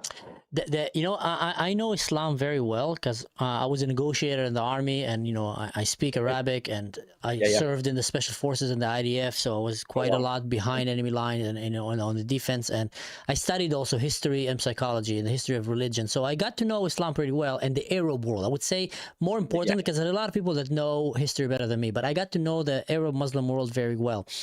And if you as a Christian will go, let's say now to Syria or to Palestine with like a bunch of 7 other Christian men, you know, and will walk in the streets and shout, "Merry Christmas, everyone," or "Jesus is King," you will get beat up. You might even get killed. Yeah. And because they will see it as a way of, that's the language they speak. They see it like, who these people are coming and trying to like show that their God is better than our God, and they'll see it as a very aggressive act. And, you know, and actually, it kind of is, right? It kind of is. So I mean, if we're going to moan about kind of like England back in the day, right? So the history of England, it's no different, right? And sadly, what I'm seeing, so basically, I also attend Speakers Corner in London, usually once a month, you know, on a Sunday, just to have debates again, because for me, I believe in discourse. But I will be honest with you, and I'll tell you about my experience. So I was talking same level of respect, you know, as we've been doing, and I was spat on. I was told that they've been doing research on me. They know roughly where I live. They're going to burn my mother's house down. They even found out that I have a dog. Oh, he's there, a dog. We're going to stab my dog because they know that I love dogs, and you know. So ironically, what I kind of find interesting about this and why I do this is, I've never once said a threat to anybody, right? That's just not me as a person. I think, you know, things don't need to be said. But my life has been threatened just by talking about Jesus, and that's in England, that's in London, right? And I got told that enjoy this time. So literally one of them came up to me and said, "Enjoy it because you haven't got it for long." And I said, "What do you mean? What does that mean?" And he said, "Well, we're taking over. Don't you know?" So luckily I had that recorded. I've got these meta glasses. I don't think he realized. And then when he realized that they were flashing, and he said, whoa, you've got to delete this. And I said, well, why? You know, you said it with, you seem to say it with such chest a second ago. Why would you need me to delete this?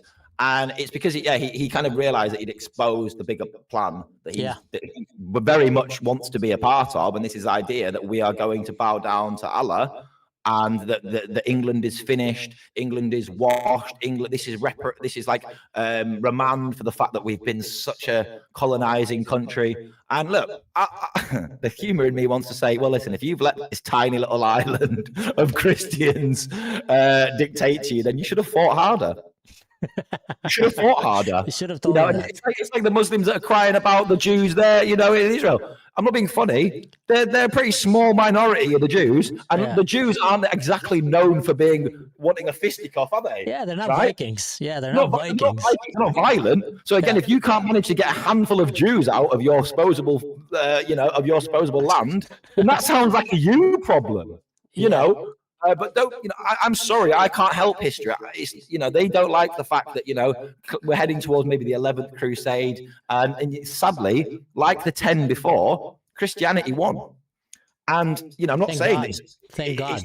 Yeah, same God, right? But I'm not saying it's a yes and a no. And no, I'm saying thank God because Christianity won. We're living right now in a Western civilization with human rights and freedom. And if Islam would have won, we'd be living under Sharia law. And I just don't want to live under Sharia law. I just don't think that's a good place to be. Especially as a non-Muslim, especially as someone who respects women and respect other humans who want to do whatever they want. It's going to be a terrible life to live in. And I just think, look, we've worked so hard in our country and the rest of Europe to, like we were talking about before, providing a organized, like safe environment for its people. But like I said, sadly, at the moment, we are seeing it's dismay. People are not safe, and that's my issue. That is my issue, especially as a father. You know, like we've talked about before, I want to go back to be able to let my kid out at any point and not worry about is there a migrant hanging around parks, because that's what's been happening a lot of as well. And like I said, guys, this is not. Don't let me not talk about, again, we have lots of English criminals. My God, the jails are full of them, right? Yeah, but that's already a problem to deal with. Why add not more problems to that? Like, you know. Right, there we go. So what I find interesting about the argument is we're like, oh, well, there's loads of white people. I'm like, yeah, and we still haven't sorted that out. And we've also got children on the streets, right? We're a first world country. We've got war veterans that are currently getting kicked out of their accommodation, right? Bear in mind, they were told that if you fought in the war, we will accommodate you for life and you'll get a pension. They've now been told that that's not happening because they haven't got enough budget. And the ex-military that have been, you know, like they will live in the army barracks. So they provide them, like in England, they give them like the old army barracks to live in. So, you know, if they are homeless or they're, like I said, they've got a lot of PTSD from war, maybe they're not suitable for a job in McDonald's. And I get it, right? They've probably seen some horrendous things, and they, in my opinion, deserve the right to be looked after for the rest of their lives. So if that just means that they're in an army barrack, some shit, bear in mind, basic army barrack. It's not as if it's like a 5-star hotel like the immigrants are getting. But ironically, they've now just, as of last week, actually, in near Windsor, they removed 250 war veterans, put them on the street, and have replaced them with migrants. No way. Yeah, and now, also, is this confirmed? Is this confirmed? This is the one of the start of many. So I'm gonna we'll talk again, I'm sure, my friend, and I'll send you some stuff. And I would love that, but I would love that. But wait a second, I just want to double down on that one for a second. The Great Britain, the UK, had war veterans who were placed in a hotel, and then they took them out and brought illegal migrants to take their place. Yeah, and in my opinion, the only way that I see that is that they're heading, something's coming, right? And they don't want it. They don't want the English to be fighting it, because how can the English fight? Ironically, I got an email the other day as a photographer. They said that my skills would be needed as a photographer in the Royal Army, right? Personally, I'm not going to sign up 3 years to the Royal Army to be a photographer, even though the wage was good.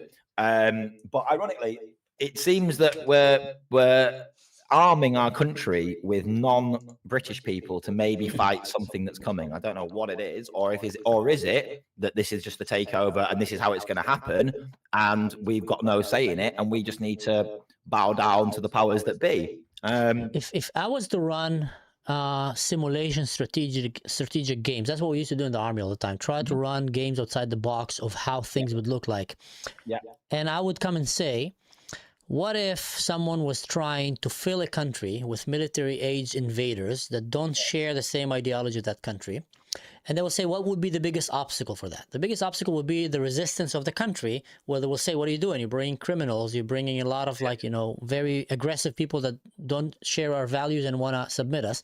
So then you say, okay, how do I tackle that problem? Okay, let's start putting laws of silencing people and of calling them names that will shame them, like you're an Islamophobe, you're a bigot, you're etc.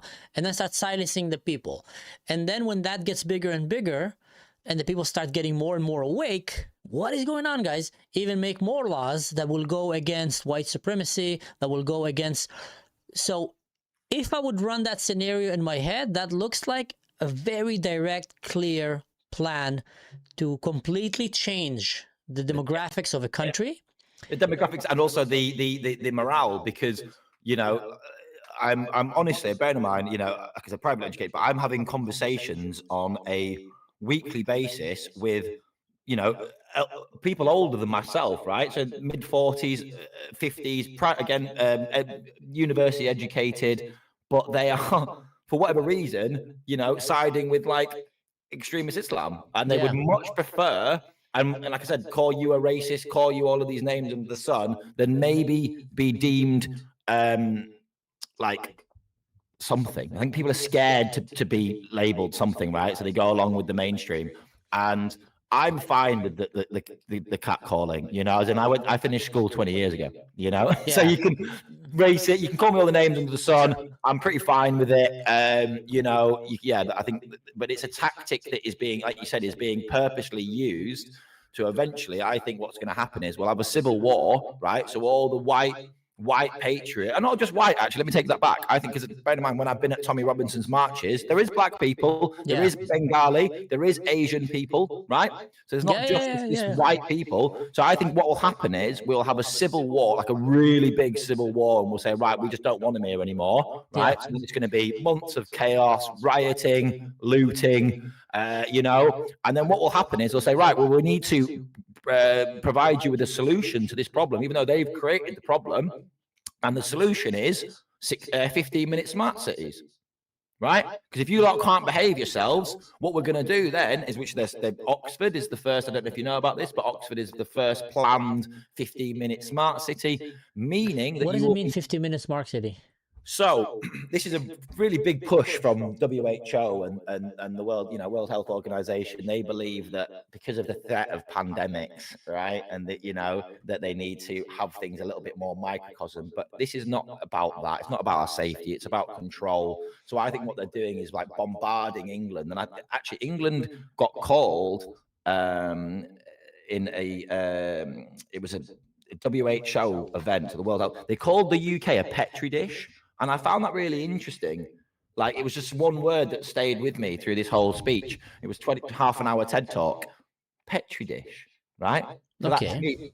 To me, that kind of gives off testing, gives off, you know, like something uncertain. Petri dish, right? We're growing something. We are putting something under a microscope, and we're seeing what happens. That's what, you know, that's what goes on in the petri dish, isn't it? You know, you grow something and you see what it does, right? And the WHO called England a petri dish. And that's really funny, because I saw it as like this melting pot, and now it becomes Britain is actually British because we are multicultural. That's what supposedly Britain has become. That Britain is just, we are who we are, and we let people in, and we love that.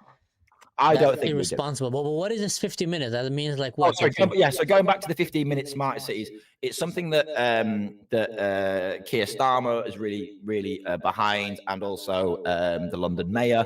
But it's this idea that, why do you need to leave your 15-minute smart city? You've got everything you need. You've got the supermarket. You've got your local shops, right? So they're going to charge you and also make logs when you want to leave. So even in England, as of last week, they are looking to bring in something called the holiday tax, meaning that if you go on more than one holiday a year, they're going to tax us on this.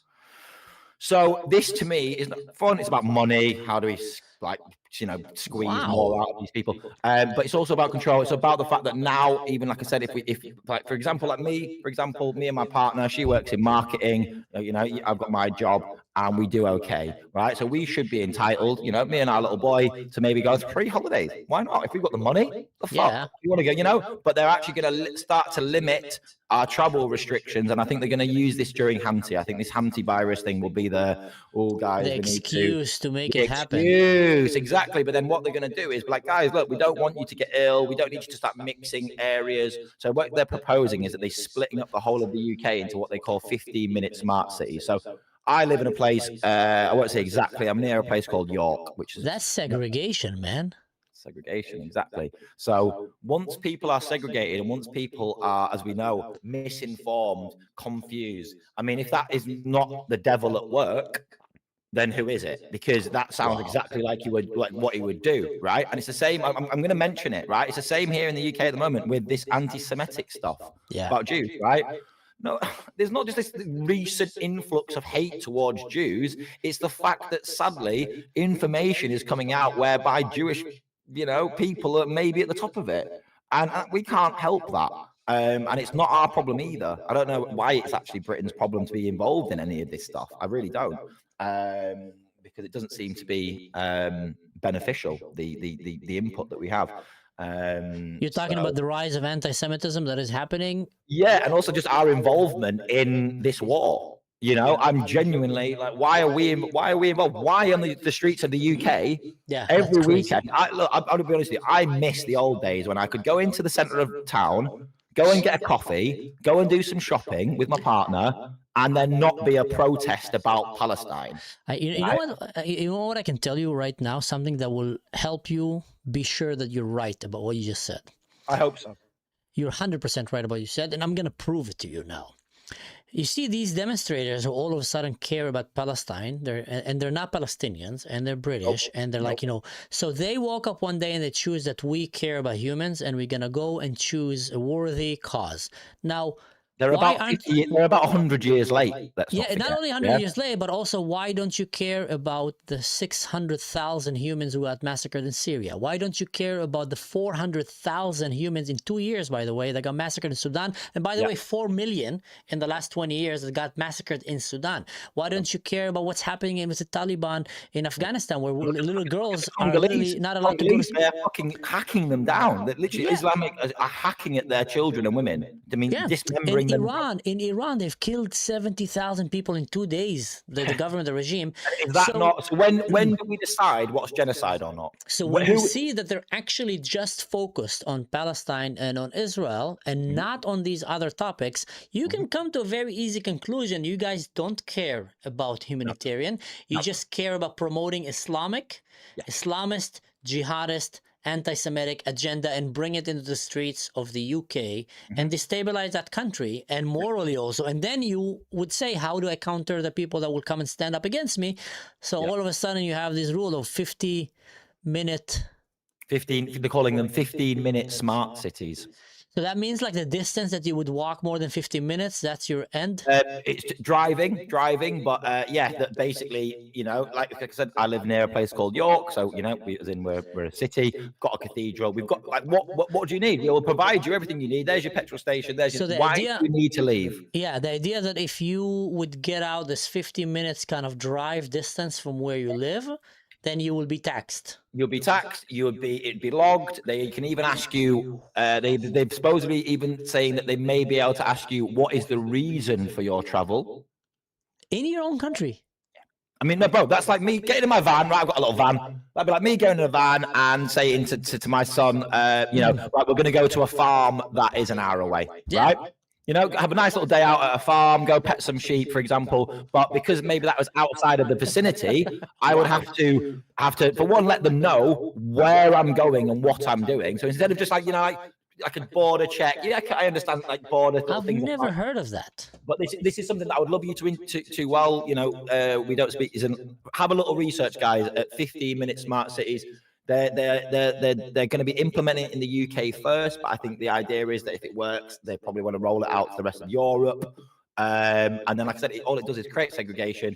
It creates, again, microcosms. So if you've already got areas like, for example, I was born and grew up in a school which is very close to a place called Bradford. Don't know if you know about Bradford, but Bradford is probably, I'd say 92% Bengali, Pakistani, to the point of when I last went there, I was genuinely shocked. Like it looked like Bangladesh.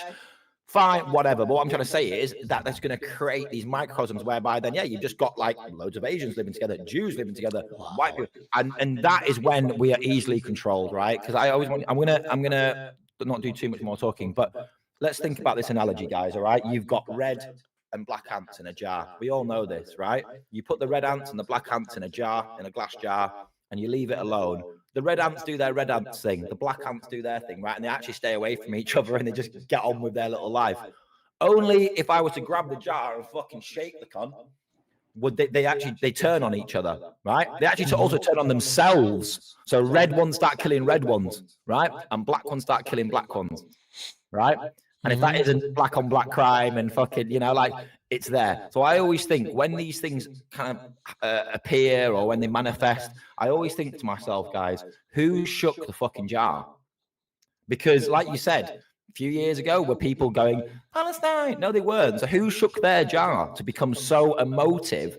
And this is why I don't use so much the social media, because even like me, the other night, I couldn't sleep so much. I was playing a bit of Daisy, but I spent just 20 minutes on Instagram. And I tell you now, fuck me, there was a lot there of like Jews and Muslims. And it's like, it's all getting pushed to you. It's all big time. Social media became an amplifier of hate and racism. Absolutely. And but then also is like, we know that these big tech companies have the power to either like not like have that shown on our feeds at all, or moderate it, but they don't. And I believe that we are in a psyop war. We are in a spiritual war. And if you're really weak-minded, you might say, yeah, fuck the Jews and fuck the Muslims. You know what I mean? I'll be honest with you. I was kind of like teetering on the fact that like it's all becoming too much, but I feel like I've managed to start to like decipher how to go about these conversations. And I think that we just look, guys, we need open discourse. As in, me and you, we might have different music tastes, we might like different games, we might have different taste in women, but I bet if we got down to each other, you know, like there would be a lot of similarities. And what we would probably merge on is not our musical taste, our political beliefs, it'd be our morals and how we conduct ourselves. So like, imagine even your lovely viewers, oh, he looks a bit weird, but as through conversation, they're loving you now. you know what I mean? Through conversation, we've managed to break those things down, and we found such massive common ground. And this is what I believe that the governments don't want us to do, is to come together, right? Because if we came together and said, look, we've all got these problems, they would hate if the Jews and the Muslims and the Christians came together and said, you know what, we don't like our government. So it'd be easier to segregate us and make us hate each other, because then we are easily controlled. You know, it's like divide and conquer. We all know that is it's a classic divide and conquer. Yeah, and it is, and it's more than ever. And I think it's, for some people, they can't see how in their face it is, so they're just getting emotive. Right, and that's why you find people going, oh, I don't know, BLM. They would never ever probably even kiss a black man or a black woman, but BLM, you know, BLM, and Free Palestine and Jews and stuff. All right? of a sudden, they became activists. Yeah, and it, you know, ironically, I just believe that they're weak-minded people that have, you know, feel that they need to virtual signal something so that they're not on the other. Whereas for me, I'm lucky, guys, because like I said, I've got a partner, a business that you can't take from me, you can't cancel me, you know, and I've got a mouth and a brain. And this amazing thing that God gave us, no matter who your God is, and it's called free will. So I shall use it. Yeah, man. I tell you what, it's someone here has been asking me a question to ask you, and I think it will be a great question to maybe kind of finish this talk. And I would love to talk to you more, actually. Yeah, we'll make sure that happens. We'll catch up, because I would like to hear more about this 15 miles or 15 minutes. But Dr. 27CNB is asking this. Can you guys see it? Yes. He's asking, can you please ask him how he quit weed? How do you find the strength to quit alcohol and weed? Good question. And you know what? I don't know if he's going to like the answer to this, because I don't think that there's a clear answer for all of us as a collective. But I tell you now, when I don't know how far along this particular person is with their drinking, etc. But all I'll say is that all of those things there lead to pretty certain things. We talked about it before: institutions, you know, jail, death, like lonely, losing your family, all of those things. And I'll be honest with you, I don't know where I found the strength, because I had a strange kind of flip moment where I decided that I could carry on this way. And I'll be honest with you, I'll tell you the moment. I happily tell you this. I was with a friend of mine who was very successful, very wealthy, much more wealthier than I am. And he said, do you want to come to a nightclub? And I don't really do night clubbing, but cut a long story short, he ended up buying a hooker and, you know, 2 hookers. And he was like, fuck it, bro, I'll pay for them. Don't worry about it. And we ended up doing like a very, you know, debaucherous night of drugs and alcohol. And do you know what? I'll be honest with you, I woke up that next day and I looked around me, you know, as in like some girl on the bed, I fucking, you know, and I realized, like, is this life? Is this where I want my life to go? And is this the pinnacle of my life?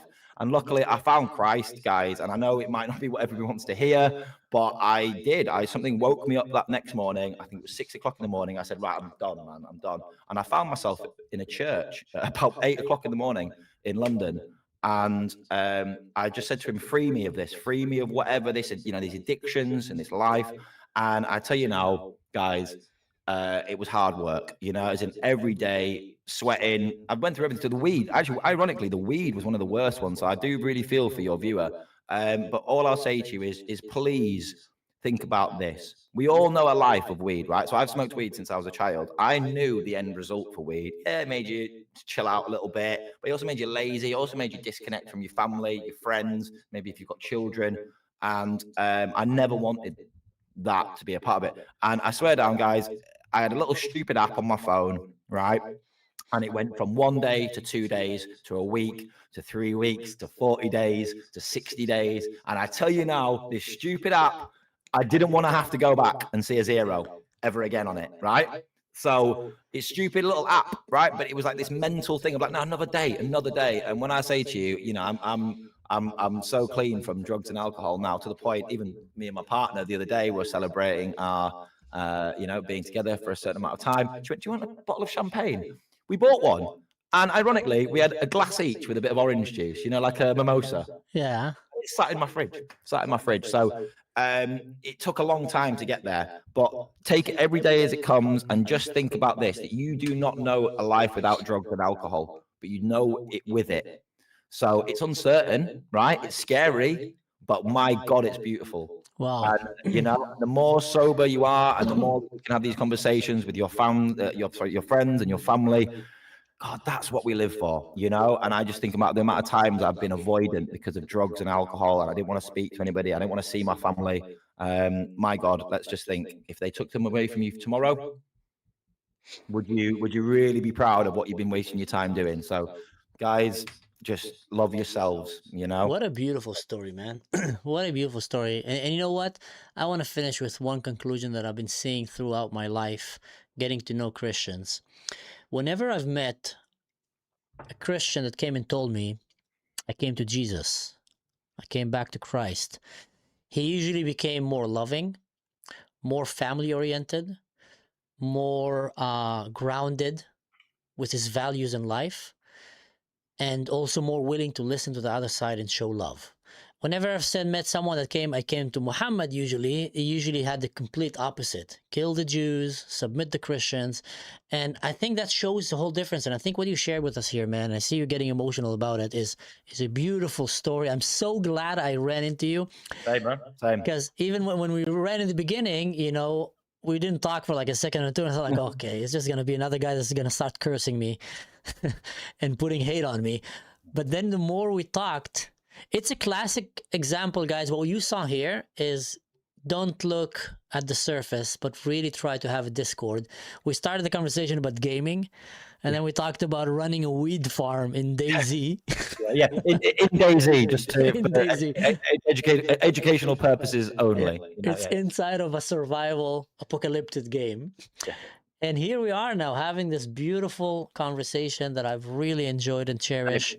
Thank you, guys. And, you know, and like I said, hopefully there was something of worth there. But like I said, I think for me, I just want to end on, look, guys, like I said before, let's just talk about our similarities, I think, more than anything, and how we can work together.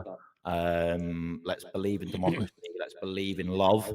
I think it's almost too easy to hate in this day and world, you know, in this day and age. And thank God for people like yourself that can understand that we've all got a story, no matter how small or big or shallow or deep. Everyone has got a story, and you know. Yeah. Thank you. I got a guy named Toro World is saying you are a great guest. I think everybody's loving it in my comment. And guys, whoever's watching this right now, I want to call you again. Go and check Where's Ollie. He started a new YouTube channel. And go please subscribe. Is, you know, freelancer journalist exploring British identity through culture, conversation, and current events. Think less, tourist guide, more cultural dispatch.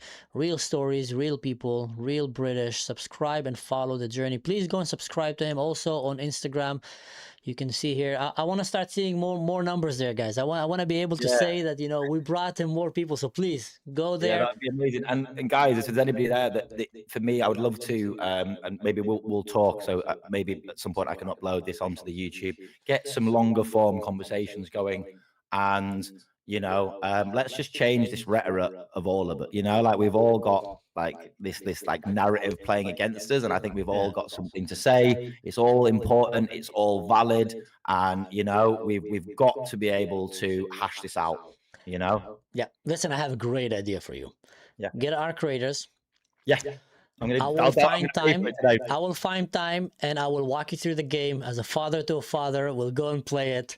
We'll have some fun. Let's do that, man. Let's do that. Let's hook up on Arc Raider. Send me a message. I will. It's an encouragement for me. I haven't played for so many weeks. It's an encouragement for me to get back to it. Let's do it, man. Bear with me, guys. Just while I just make sure before you skip me, let me just make sure we've got each other. Yes. Yes. Sorry, guys, but yeah, that would be really fun. And like I said, I'd love to maybe if it's all right with you, we can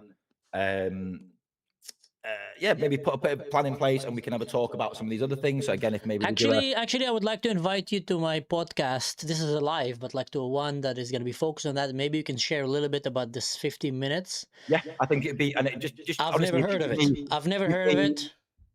Give me a bit. I've got my teleprompter so we can do it properly.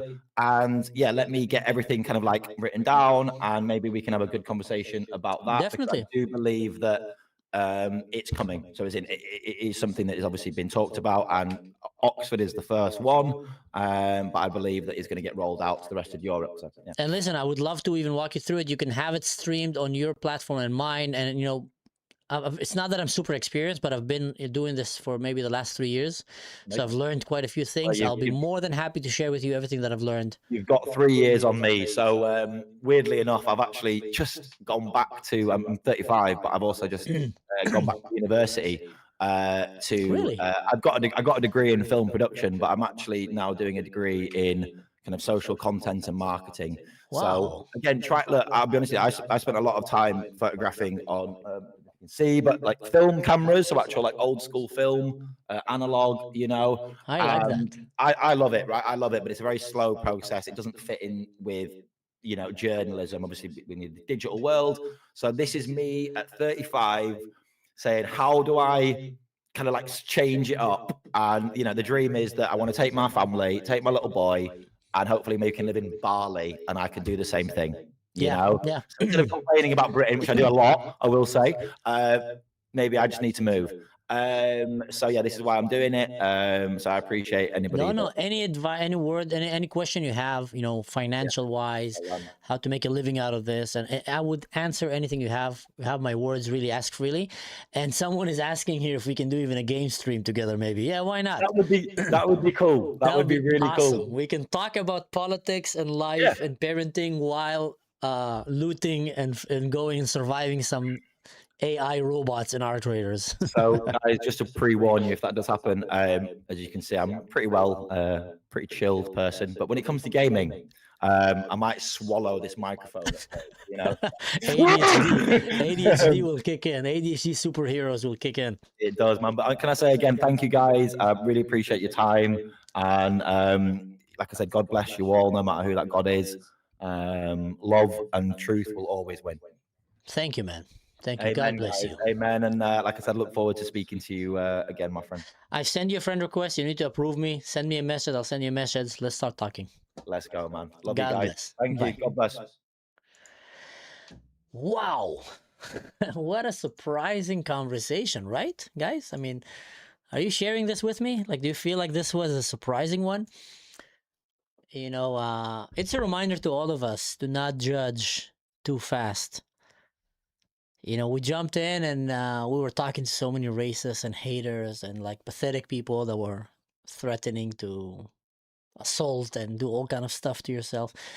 And then we have this guy, and all of a sudden the conversation changed completely into a positive, beautiful conversation about values, life, family, faith. Definitely a surprise, right? Yeah, I agree with you, Mark Flash. And now I might have another guy to play gaming with. So I would love to actually have a gaming session with him and maybe, you know, talk to him more, but also bring him. I think it's pretty cool what he shared. Thanks, Tora. Thank you. You met this guy once. That's cool. Yeah. So I think it was what was I about to say? I forgot what I was about to say. Someone says he blew my head off. We don't see such a face in Israel ever. Nothing. I expected.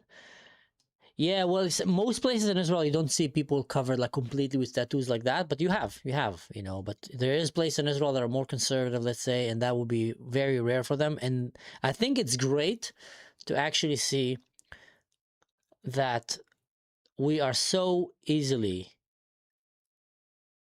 dragged into judging people sometimes without even noticing, just by the outer looks, without really knowing the struggle and the story that they went through, without knowing, you know. I'll tell you this, guys, and I'll finish with that. One time I had one of the lowest times of my life was at the age of 25.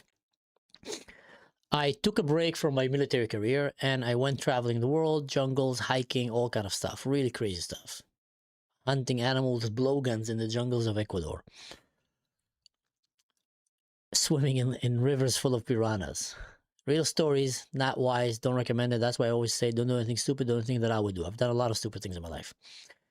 And then when I got back to Israel, a dear friend of mine that I used to work at his 7-Eleven store when I was 16, he told me, listen, man, my wife is about to give birth. I don't have a worker that can come and like hold my shop. Do you mind just making like 1 week or 2 weeks of a shift, night shift in my shop? And you already know the job a little bit, and then I will find a worker. I said, yeah, sure. I just came back, you know, from South America, traveling the world. And then my birthday, 25th birthday came. And in that night, there was a few drunk people that came to buy cigarettes and condoms. And others came to buy vodka Red Bulls to go to parties. And I was like serving them, you know, because that's the cashier. 7-Eleven kind of store. And I was thinking to myself, oh my God, Alexander the Great conquered planet Earth when he was 27. Here I am, jobless. Don't know what should I do. Like, should I go to the military? Should I go to study something in university? Selling booze and cigarettes and condoms to, like, you know, weirdos in the middle of the night. And in that moment, I said, like, the last thing that I need right now is to people come and judge me over life decisions. Did I make the right decision quitting the last job? Maybe I should go back to it. Am I just wasting my time? And I felt like if people will judge me in that moment, it's going to be very painful, because like there's more to me than that. Like I can achieve more in my life.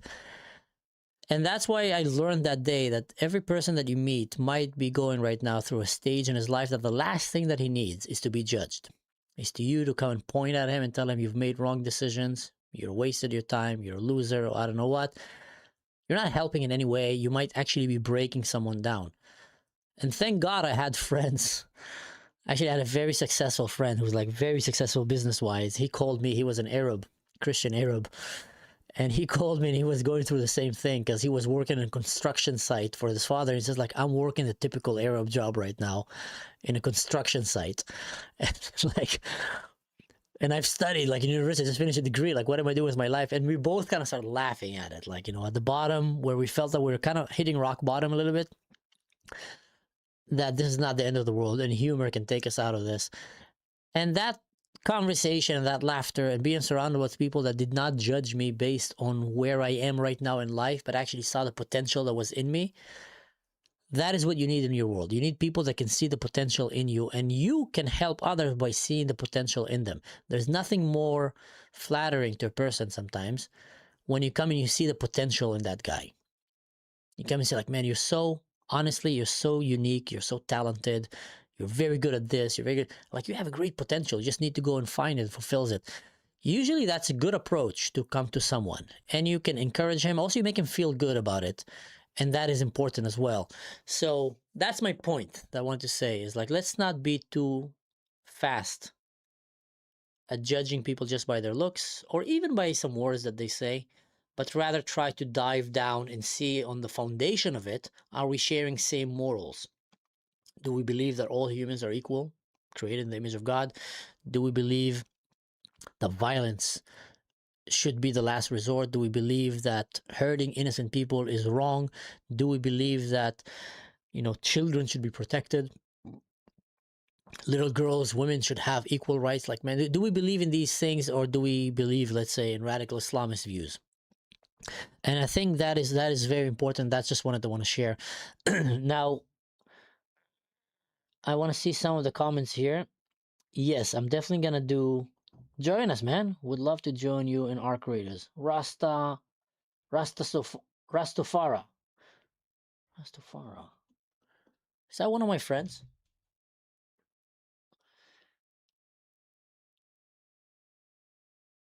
I saw a friend that told me that he have a name. No, that's not him. But anyway, yeah, man. Let's catch up. Catch me on Instagram or LinkedIn. It's easier, and we can try to talk and see if we can schedule a game together. I'd love that.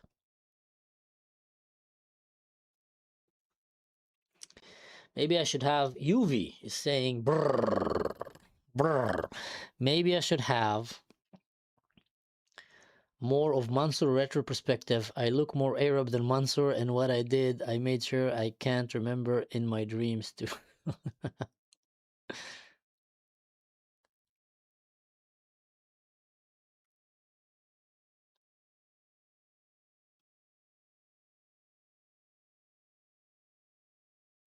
Do I have a video about the crazy experience I have? You mean jumping into a river full of piranhas? Yes, I do. I literally do the Tarzan like into it, and even sinking myself in sinking sand. I have videos of that, and going hunting with a blowgun in the jungles. So yeah, I did make videos, but back then I was not too much into videos. I was more into film photography. So I have like a lot of film pictures of that. Later on, I became more into, which is a shame because I've done so many crazy things in my life. If I would have the mindset today of actually capturing it on video, I would have had like, wow, Ecuador, what a beautiful country. So yeah, I went in Ecuador, kosher, to the Wuhan, I think was Wuhan tribe in the rivers there. Kofan. It was a Kofan tribe. I lived with them for a while, and we went blowgun hunting and etc. Very remote tribe. Ecuador is beautiful, man. The jungles there were amazing, next level. What a beautiful country, and so much good food. Lots of milkshakes. I did a lot of milkshakes there. Whew, so much milkshakes. It was so much fun. It was like so affordable also. And the kidnapping story. The kidnapping story, I have pictures from before and after. I didn't have too much videos, or I didn't have too much videos or pictures while I was, being chased and kidnapped. I was not really,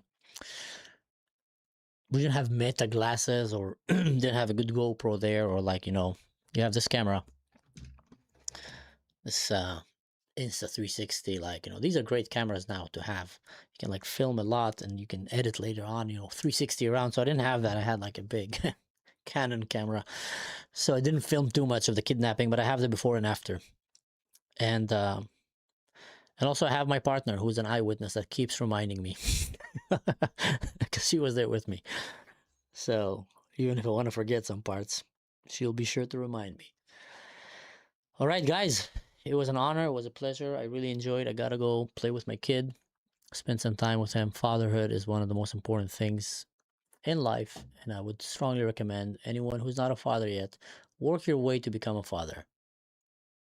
One of the best gifts you can give yourself and the life that you bring to this world, especially if you raise him good. Stay safe. See you next time, and don't do anything stupid. Don't do anything that I would do. Oh, and don't forget, whole shebang. The whole shebang. Like, share, subscribe, hit the bell, check my Patreon. If you're watching until now, you've probably done that already, so I might be just preaching to the choir. But if you haven't, subscribe, hit the bell, watch my videos when they come out. It helps the channel keep growing. Robin Yahud.